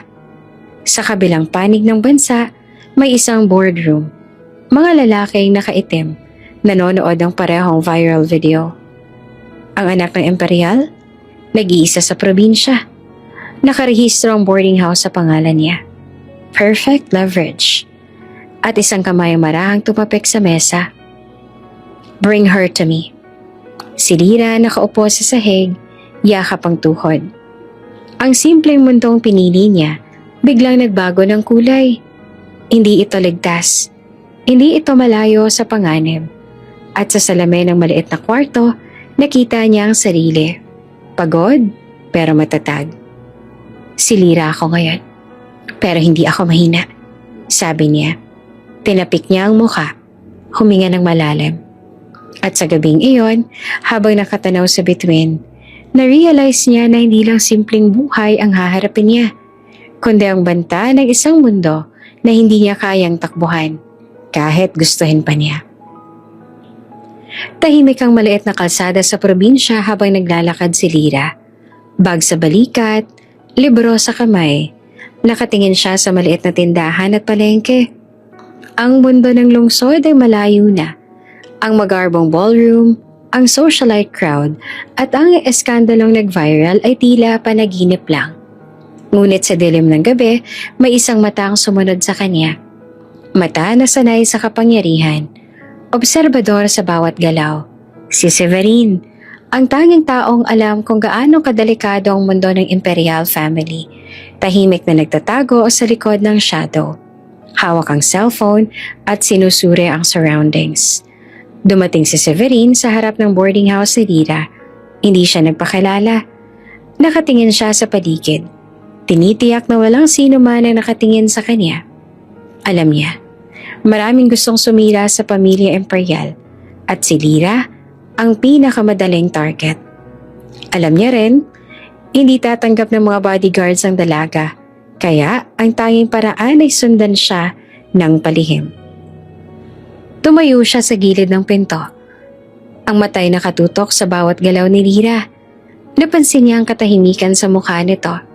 Ang simplicity sa kilos, ang aura ng ordinaryong buhay na gustong ipakita. Kinabukasan, nagising si Lyra sa maliit na kwarto. Nag-aayos ng higaan at nagluto ng simpleng almusal. Tahimik, simple at ordinaryo. Lumabas siya para mamili sa palengke. Nakipag-usap sa tendera, nagbayad ng walang anumang pretense. Ngunit sa bawat kilos niya, si Severine ay palihim na sumusunod sa isang distansya. Ang matay walang tigil, hands ready sa anumang pangyayari. Habang naglalakad, nakaramdam si Lyra ng kakaibang presensya. Ngunit hindi siya nakakita ng sinuman. Siguro, ini-imagine ko lang. Bulong niya sa sarili. Hindi alam na may nakatingin sa bawat takbang niya. Si Severine sa tabi ng alley naglakad ng tahimik. Hindi halata. Ang mata ay nakafocus sa paligid. Hindi niya pinipilit ipakita ang presensya. Ngunit ramdam niya ang responsibilidad. Protektahan si Lyra mula sa anumang banta, kahit hindi niya ito tanggapin. Dahil dito, unti-unti nakaramdam si Lyra ng kakaibang seguridad kahit hindi niya naman alam kung bakit. Ang kanyang katawan ay hindi tense, ngunit may malalim na instinct na may nagbabantay sa kanya. Habang naglalakad sa tabing ilog, isang lalaki ang biglang tumayo sa harap niya. Tila nagmamasid ng masyado. Ang puso ni Lyra ay tumibok ng mabilis, huminto sa takbo at pilit nag-isip ng paraan kung makakaligtas. Sa isang iglap, si Severine ay nasa pagitan nila. Calm, ngunit commanding. Move back. Mahina ngunit matatag na utos niya sa lalaki. Ang lalaki naman ay napalingon, hindi makapaniwala sa authority ng isang estrangherong sa probinsya. Tumakbo siya palayo. Si Lyra huminga ng malalim. Napalingon kay Severine, ngunit wala siyang makitang iba. Wala man lang isang salita. Tahimik na lumingon sa kanyang lalaki ng slight nod. parang paalala na hindi siya nag-iisa. Pagkatapos ng pangyayari habang naglalakad pabalik sa boarding house, napansin ni Lyra ang katahimikan ng paligid at ang presensya ng isang tao na tila palaging malapit sa kanya. Kahit hindi niya nakikita, may isang tao na nagbabantay. May isang tao na nakakaintindi sa panganib na dala ng kanyang pamilya. May isang tao na hindi basta-bastang sumusunod para sa sarili niyang interes. Tahimik niyang inisip. Severine. Ngunit bago siya nakipag-isip pa, nagpatuloy na lang siya sa paglakad. Lumipas ang ilang araw at patuloy na nakikita ni Lyra ang subtle presence ni Severine. Sa bawat araw, unti-unti siyang nagiging komportable sa presensya nito. Hindi siya takot. Hindi rin siya nagiging dependent. Sa halip, naramdaman niya ang bagong uri ng security at quiet companionship. Tahimik ang gabi nang maglakad si Lyra sa tabing ilog. Ang ilaw ng poste malambot, ang hangin malamig, at ang ingay ng tubig ang tanging maririnig. Gusto lang niyang lumayo sa boarding house, kahit saglit, para huminga at pag-isipan ng bigat ng mga nangyayari. Habang naglalakad, napansin niya ang pamilyar na presensya sa gilid. Tahimik, pero imposibleng hindi mapansin. Si Severine, hindi na siya stranger. Hindi na siya misteryosong lalaki na basta lumilitaw. Siya ang pantay na ipinadala ng ama. Ang taong iniligtas siya minsan. At ang lalaking kahit halos hindi nagsasalita ay nagdadala ng kakaibang sense of safety. Ang hilig mo talaga maglakad ng mag-isa. Mahinang sabi ni Severine habang lumalapit. Hindi maingay ang mga yabag. Napatingin naman si Lyra at bahagyang natatawa. Hindi naman ako mawawala dito, sagot niya. At saka, safe naman dito, hindi ba? Umiling si Severine, tumingin sa ilog, hindi sa kanya. Safe ang lugar, pero hindi ang pangalan mo. Tahimik siya, hindi iyon masagot. Tinapik ni Severine ang daliri sa railing ng tulay, halos pabulong. Lyra, maraming gustong manakit sa tatay mo. And the easiest way to do that is to get you. Hindi to banta, hindi to utos. Ito'y paalala at pag-aalala. Alam naman niyo ni Lyra. Dahan-dahan siyang naupo sa bato sa gilid at umupo rin si Severine. Ilang pulgada lang ang pagitan nila. Walang dumaan na motor, walang tao. Silence but not uncomfortable. Kilalang kilala niya ang katahimikan ni Severine. Hindi ito cold, hindi ito rude. Ito'y presence na hindi demanding, hindi naghihimasok. At doon nakaramdam siya ng hindi niya inaasahan.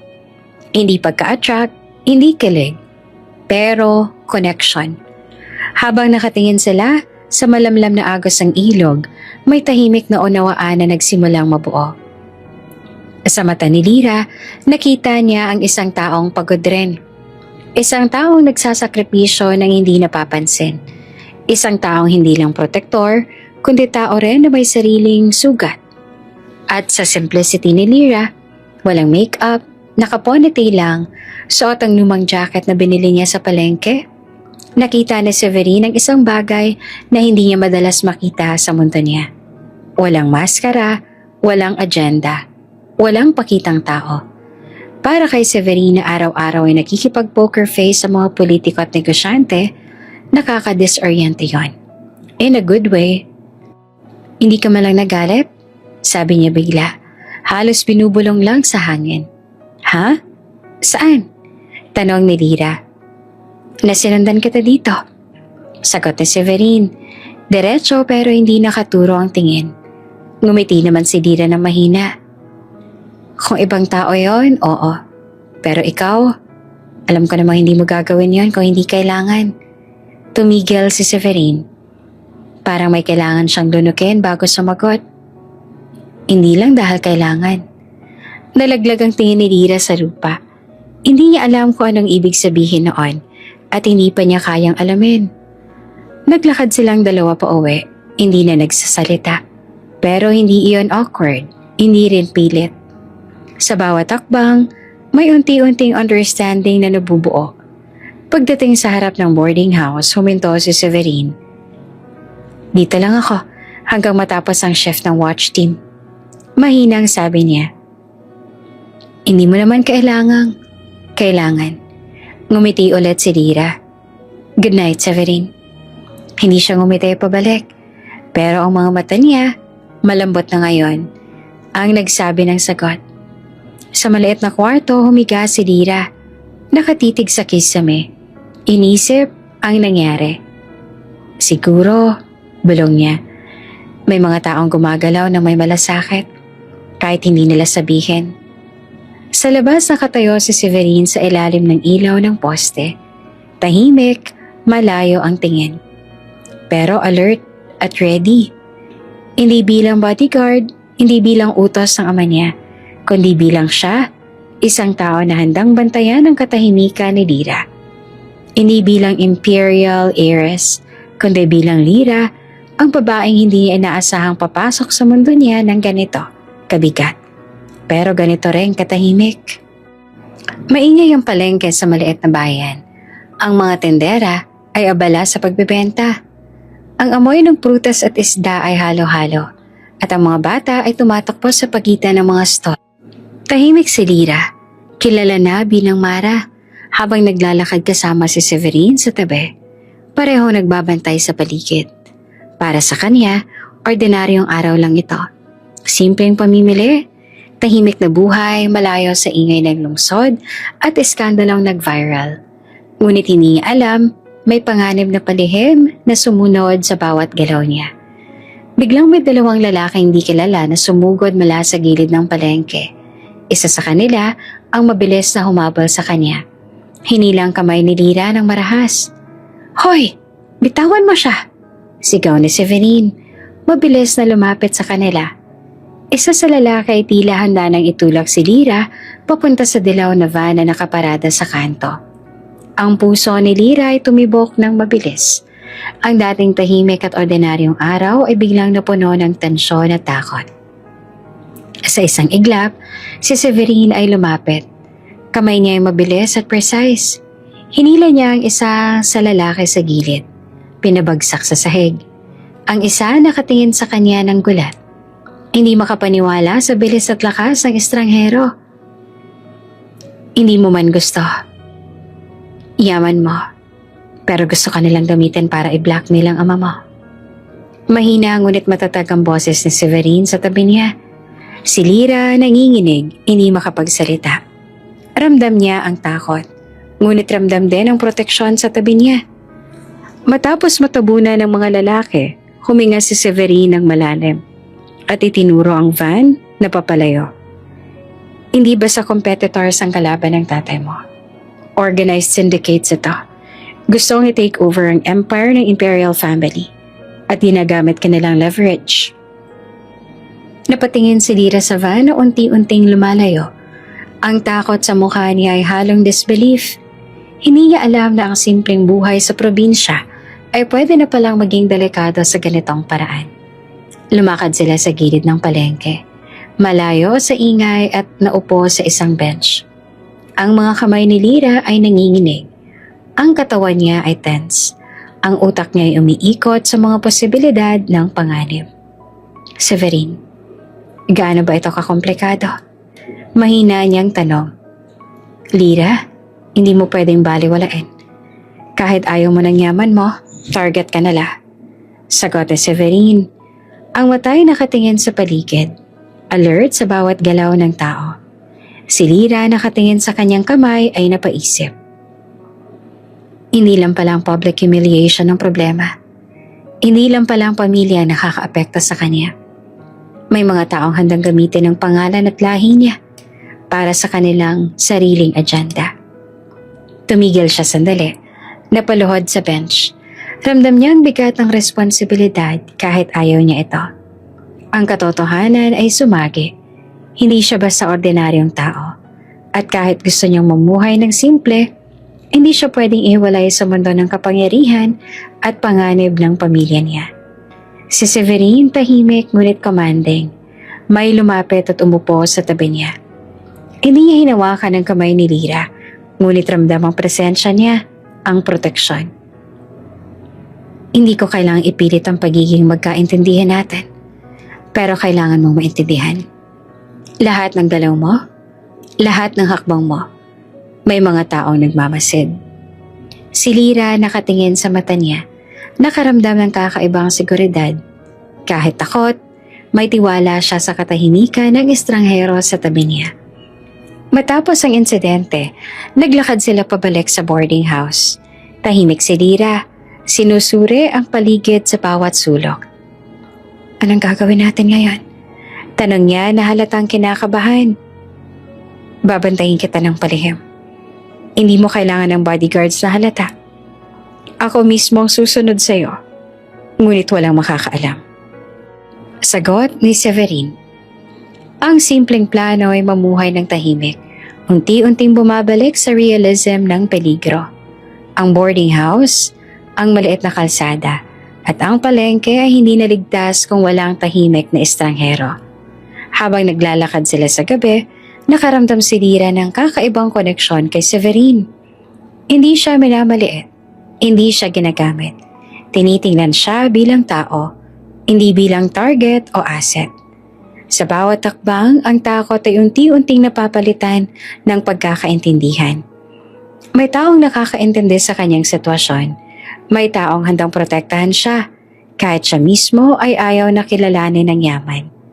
Pagdating sa boarding house, tahimik sila sa loob. Ngunit ramdam ang bigat ng insidente. Si Lyra nakaupo sa kama. Ang matay nakatingin sa bintana. Iniisip ang panganib. Si Severine nakatayo sa gilid. Ang mata ay alerto. Hawak ang cellphone. Nakamasid sa paligid. Hindi pa tapos ang laban. Bulong ni Severine. Alam ko. Sagot naman ni Lyra. Nanginginig pa rin. Ngunit handang tanggapin ang katotohanan. Kailangan niyang maging matapang kahit gusto niyang mamuhay ng simple. Tahimik ang gabi sa maliit na probinsya. Ang hangin ay may halong alat mula sa malapit na dagat at ang mga bituin ay malinaw sa langit. Si Lyra kilala ngayon bilang Mara, abala sa pagluluto ng simpleng hapunan sa maliit na kusina ng boarding house. Tahimik lang ang paligid. Ngunit ramdam niya ang presensya ni Severine. Nakatayo sa tabi ng bintana. Ang matay alerto, hindi nawala sa bawat galaw niya. Hindi naman nagsasalita si Severine, ngunit ramdam ni Lyra ang katahimikan na nagbibigay seguridad.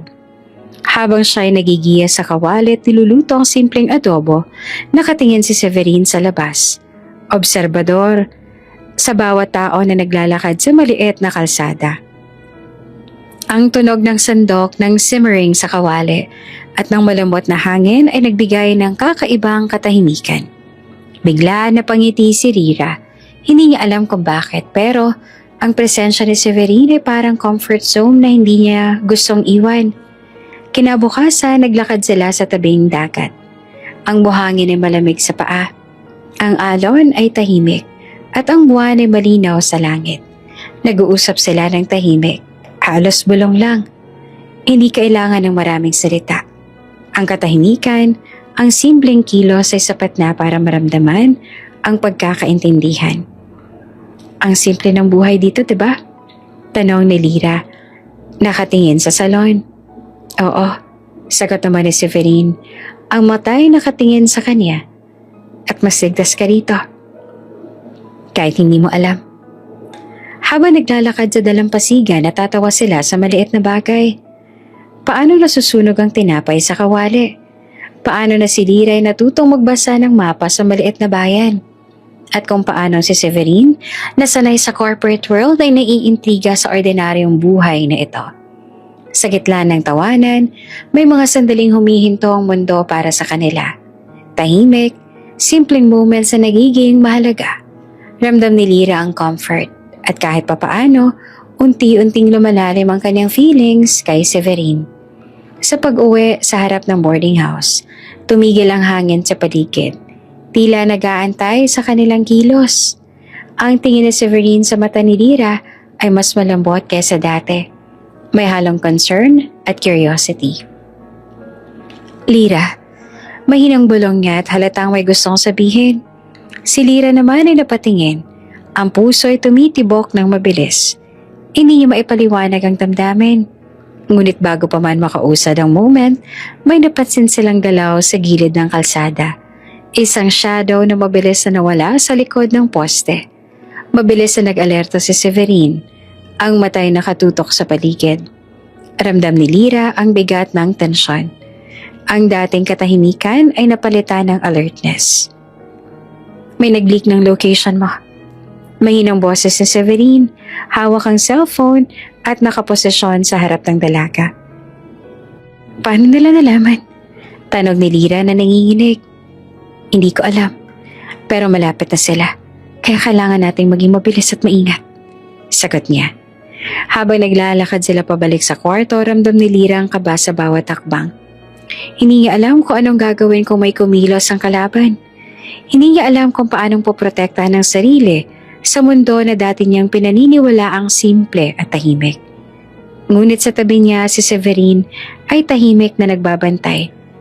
Ang kanyang katahimikan ay nagbibigay ng proteksyon at hindi niya alam, kaunting init sa puso na nagbibigay lakas. Pagpasok sa boarding house, nakaupo sila sa mesa. Parehong tahimik, nagbabalak. Anong ruta ang ligtas? Anong gagawin sa mga susunod na araw? At paano maiiwasan ng mga taong gustong i-target si Lyra? Hindi mo kailangang matakot mag-isa. Sagot ni Severine. Kahit ayaw mo ng bodyguards, meron pa rin tayong kasama sa paligid. Ako ang unang makakasama mo sa bawat hakbang mo. Si Lyra nangingiti ng maliit, nakaramdam ng kakaibang comfort. Hindi lamang proteksyon, ramdam niya ang tiwala kahit sa gitna ng panganib. Sa katahimikan ng gabi, nakaupo silang magkatabi sa maliit na balkonahe, nakatingin sa malayo, mata sa mata, ngunit walang sinasabi. Ang bawat sandali ay nagiging malalim, simple, tahimik, at puno ng hindi sinasabi ngunit ramdam. Ang tensyon mula sa banta ay nagiging dahilan upang mas lalo nilang ma-appreciate ang presensya ng isa't isa. Sa kabilang banda may nakamasid naman sa labas. Isa sa mga kalaban ay alam na ang eksaktong lokasyon ni Lyra. Ang simpleng moments nila sa dalampasigan, sa kusina at sa balkonahe ay maaaring masira sa isang iglap. Ang tensyon ay lumalaki, hindi lang dahil sa banta, kundi dahil sa unti-unti silang nagiging close at sa puso ni Lyra, ramdam niya na may tumutubo sa pagitan nila na higit sa simpleng pasasalamat o proteksyon. Habang natutulog si Lyra, nakapikit. Ramdam niya ang katahimikan. Ngunit alam niya sa ilalim nito may panganib sa labas. Si Severine nakatayo sa labas ng bintana. Ang matay alerto, nakamasid sa paligid. Tahimik ngunit handa. Ang simpleng buhay ay unti-unting nagiging komplikado. Ngunit sa tabi niya, may tao na hindi lang tagaprotekta. May tao na unti-unting nagiging bahagi ng mundo niya sa gitna ng panganib at lihim. Dahil sa mga banta, umalis na sila Severine at Lyra sa boarding house dahil hindi na sila safe doon. Nakakita sila ng isang kubo. Malamig ang hangin sa gabi. Humahalo ang alon ng dagat sa malapit na kubo kung saan nagtatago si Lyra. Tahimik ang paligid, ngunit ramdam ang tensyon sa bawat hakbang ni Severine. Nakatingin sa dilim sa gilid ng dalampasigan. Ang mga mata niya ay alerto. Bawat tunog ay sinusuri, hindi ba sa ordinaryong gabi ito? Lyra, mag-iingat ka sa paligid. Mahina ngunit matatag ang boses ni Severine habang magkasama silang naglalakad sa maalikabok na daan pauwi sa kubo. Okay lang ako, Severine. Parang wala namang tao. Sagot naman ni Lyra, hindi alam ang paparating na panganib. Biglang may sumabog sa daan.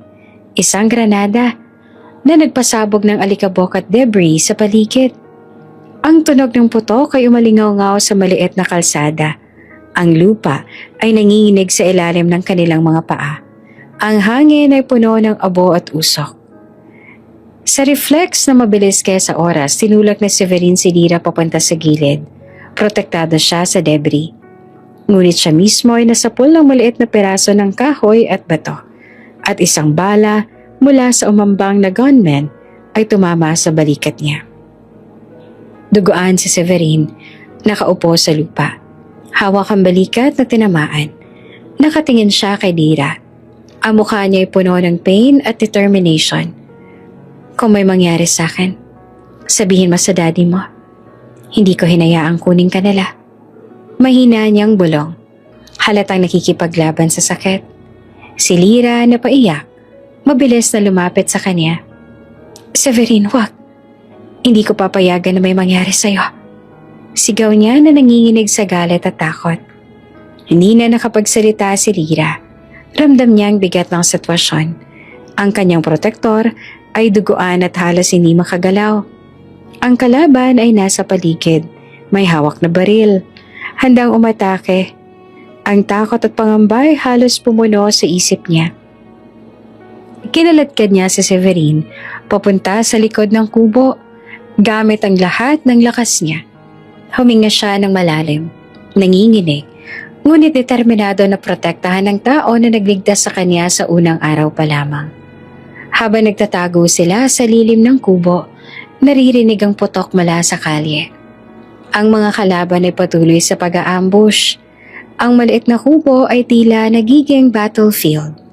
Si Lira, walang karanasan sa ganitong sitwasyon. Natuto sa instant kung paano magtago, kung paano protektahan ang sarili at ang mahal sa buhay. Si Severin kahit duguan ay nakangiti ng bahagya sa kanya. Hindi ka mag-iisa, kahit papaano. Ikaw ang priority ko. Mahina ngunit matatag niyang bulong. Biglang mula sa gilid, may mga anino ng uniform security personnel na sumulpot. Ang Black Ops team ng Imperial Group. Ang lahat ay nakamaskara, disciplined at mabilis sa galaw. Ang kalaban, nakita ang unexpected reinforcement. Natakot at tumakbo pabalik sa dilim. Si Lira na paiyak at huminga ng malalim. Ramdam ang relief. Severin, nakaligtas tayo. Bulong niya habang hinahaplos ang buhok niya sa takot. Ngunit dugaan pa rin si Severin at kinakailangang dalhin ang mga Black Ops sa kanilang vehicle. Hawak ni Lira ang kamay niya. Hindi siya pinapalayo. Ramdam niya ang init ng alaga at proteksyon ng estranghero kahit sa ganitong sitwasyon.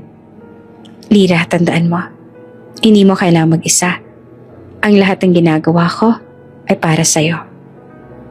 Bulong ni Severin habang dinadala siya sa stretcher. Habang nakasakay si Severin sa vehicle, si Lira hindi makawala sa kanyang side. Ang emosyon ay halo. Takot, galit, pagmamalasakit. At unti-unting damdamin ang pagkaka-close. Ang maliit na mundo nila sa probinsya ay biglang napuno ng panganib. Ngunit ramdam ni Lira na hindi siya nag-iisa. Si Severin na halos hindi makagalaw ay tumitig sa kanya. Ang mata ay puno ng concern. Hindi ko hahayaan silang makuha ka at hindi kita papabayaan. Ang takot ay unti-unting napapalitan ng respeto, tiwala at damdamin na hindi pa niya maipaliwanag. Tahimik siya, nanginginig ngunit matatag sa desisyon. Hindi siya papayag na mawala ang tao na palaging nandyan para protektahan siya. At sa gabing iyon, habang papalayo ang Black Ops vehicle, ramdam ni Lira ang isang bagay na bago.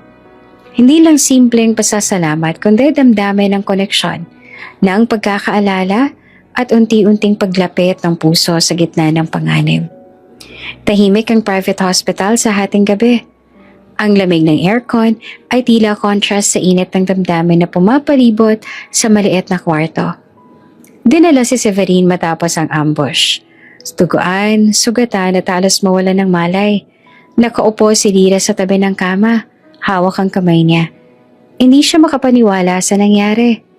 Biglang pumasok ang pinto at isang matatag ngunit nag-aalalang lalaki ang pumasok. Si Ramon Imperial, ang ama ni Lira. Galit at nag-aalala, ngunit halatang nagtataglay ng pagsisisi. Tumingin siya kay Lira, ang matay puno ng luha. Tumingin siya kay Severin. Halatang nakakaalam na ang lalaki ay nagligtas sa anak niya. Lira, anak ko, bakit hindi mo sinabi na delikado ang sitwasyon? Mahina ngunit emosyonal ang boses niya. Si Lira naman ay nanginginig at napaiyak. Ayoko kasi maging imperial. Pero muntik na siyang mamatay dahil sa akin. Si Severine kahit sugatan at mahina tumitig kay Lyra. Hindi ako nagsisisi dahil ikaw ang pinili kong protektahan. Hindi na napigilan ni Lyra ang luha. Tumayo siya at niyakap ang ama at si Severine. Ang tatlong tao, isang ama, isang anak, at isang lalaking nagligtas sa anak ay nagyakapan ng mahigpit. Ang tensyon, galit, takot at pagmamahal ay naghalo sa kanilang yakap. Anak, patawarin mo ako. Bulong ni Ramon. Hindi ko po kayang mawala siya. Sabi naman ni Severine, halatang napagod ngunit determinado. Lumipas ang ilang araw, si Severine ay unti-unting gumaling. Ang mga sugat ay naghilom at ang kalaban hindi na makakaabot sa kanila dahil sa seguridad ng Imperial Group. Si Lyra habang nagbabantay sa kanya ay natutong tanggapin ang katotohanan. Bahagi siya ng pamilya Imperial at hindi niya na kayang iwasan ang responsibilidad at yaman ng lahi niya. Sa bawat ngiti ni Severine, ramdam niya ang dedication, ang pagmamahal at ang proteksyon. Hindi lang bilang bodyguard kundi bilang isang lalaking tunay na nagmamahal. Isang hapon, sa opisina ng Imperial Group, nagdesisyon si Lyra na harapin ang kaniyang kapalaran. Nakasuot siya ng simple ngunit elegante na dress. Ang matay malinaw, ang puso ay handang tanggapin ng lahat. Tiningnan niya ang paligid at ramdam ang respeto ng mga empleyado sa kanya. Alam ko po, hindi ko maiiwasan ang pagiging imperial. Pero handa na akong tanggapin ang lahat ng responsibilidad at ang pamilya ko. Mahina ngunit malinaw na salita ni Lyra. Ngayon, lahat ng board members ng Imperial Group ay naroroon. Si Ramon mukhang serious ngunit may ngiti. May tumayo sa harap. Sa wakas, nakita natin ang lakas at determinasyon ng anak ko. At sa gitna ng lahat ng panganib, may isang tao na hindi lang nagligtas sa kanya, kundi handang mahalin siya habang buhay. Severine, ikaw ang magiging sole fiancé para sa anak ko. Napatingin si Lyra kay Severine, ang matay kumikislap sa emosyon. Ang lalaki kahit gumaling pa lang ay tumayo. Ang matay nakatingin kay Lyra, halatang handa sa commitment na hindi niya tinuturing bastang obligasyon. Tahimik na huminga si Severine. Tinitingnan ng mata ni Lyra. Damang-dama ang bawat sandali ng peligro, bawat sandali ng pangangalaga, at bawat sandali ng damdamin nila sa isa't isa. Lyra, mahina ngunit malinaw. Hindi ko gustong protektahan ka lang. Gusto kong mahalin ka habang buhay. Napaiyak naman si Lyra. Ang simplicity ng salita ay bumalot sa puso niya. Tinatanggal ang lahat ng trauma, takot, at pangamba. Severine? Oo. Sagot niya na nangingiti at umiiyak ng sabay. Ang salasalabat na galaw ng proposal ay nagbigay ng katahimikan at closure sa lahat ng nakapaligid.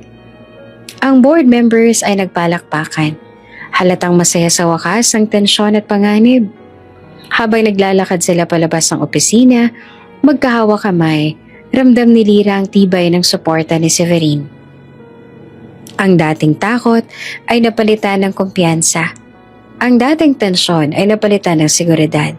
At ang dating pangamba sa pagiging imperial heiress ay napalitan ng pride at pagkilala sa sariling kakayahan.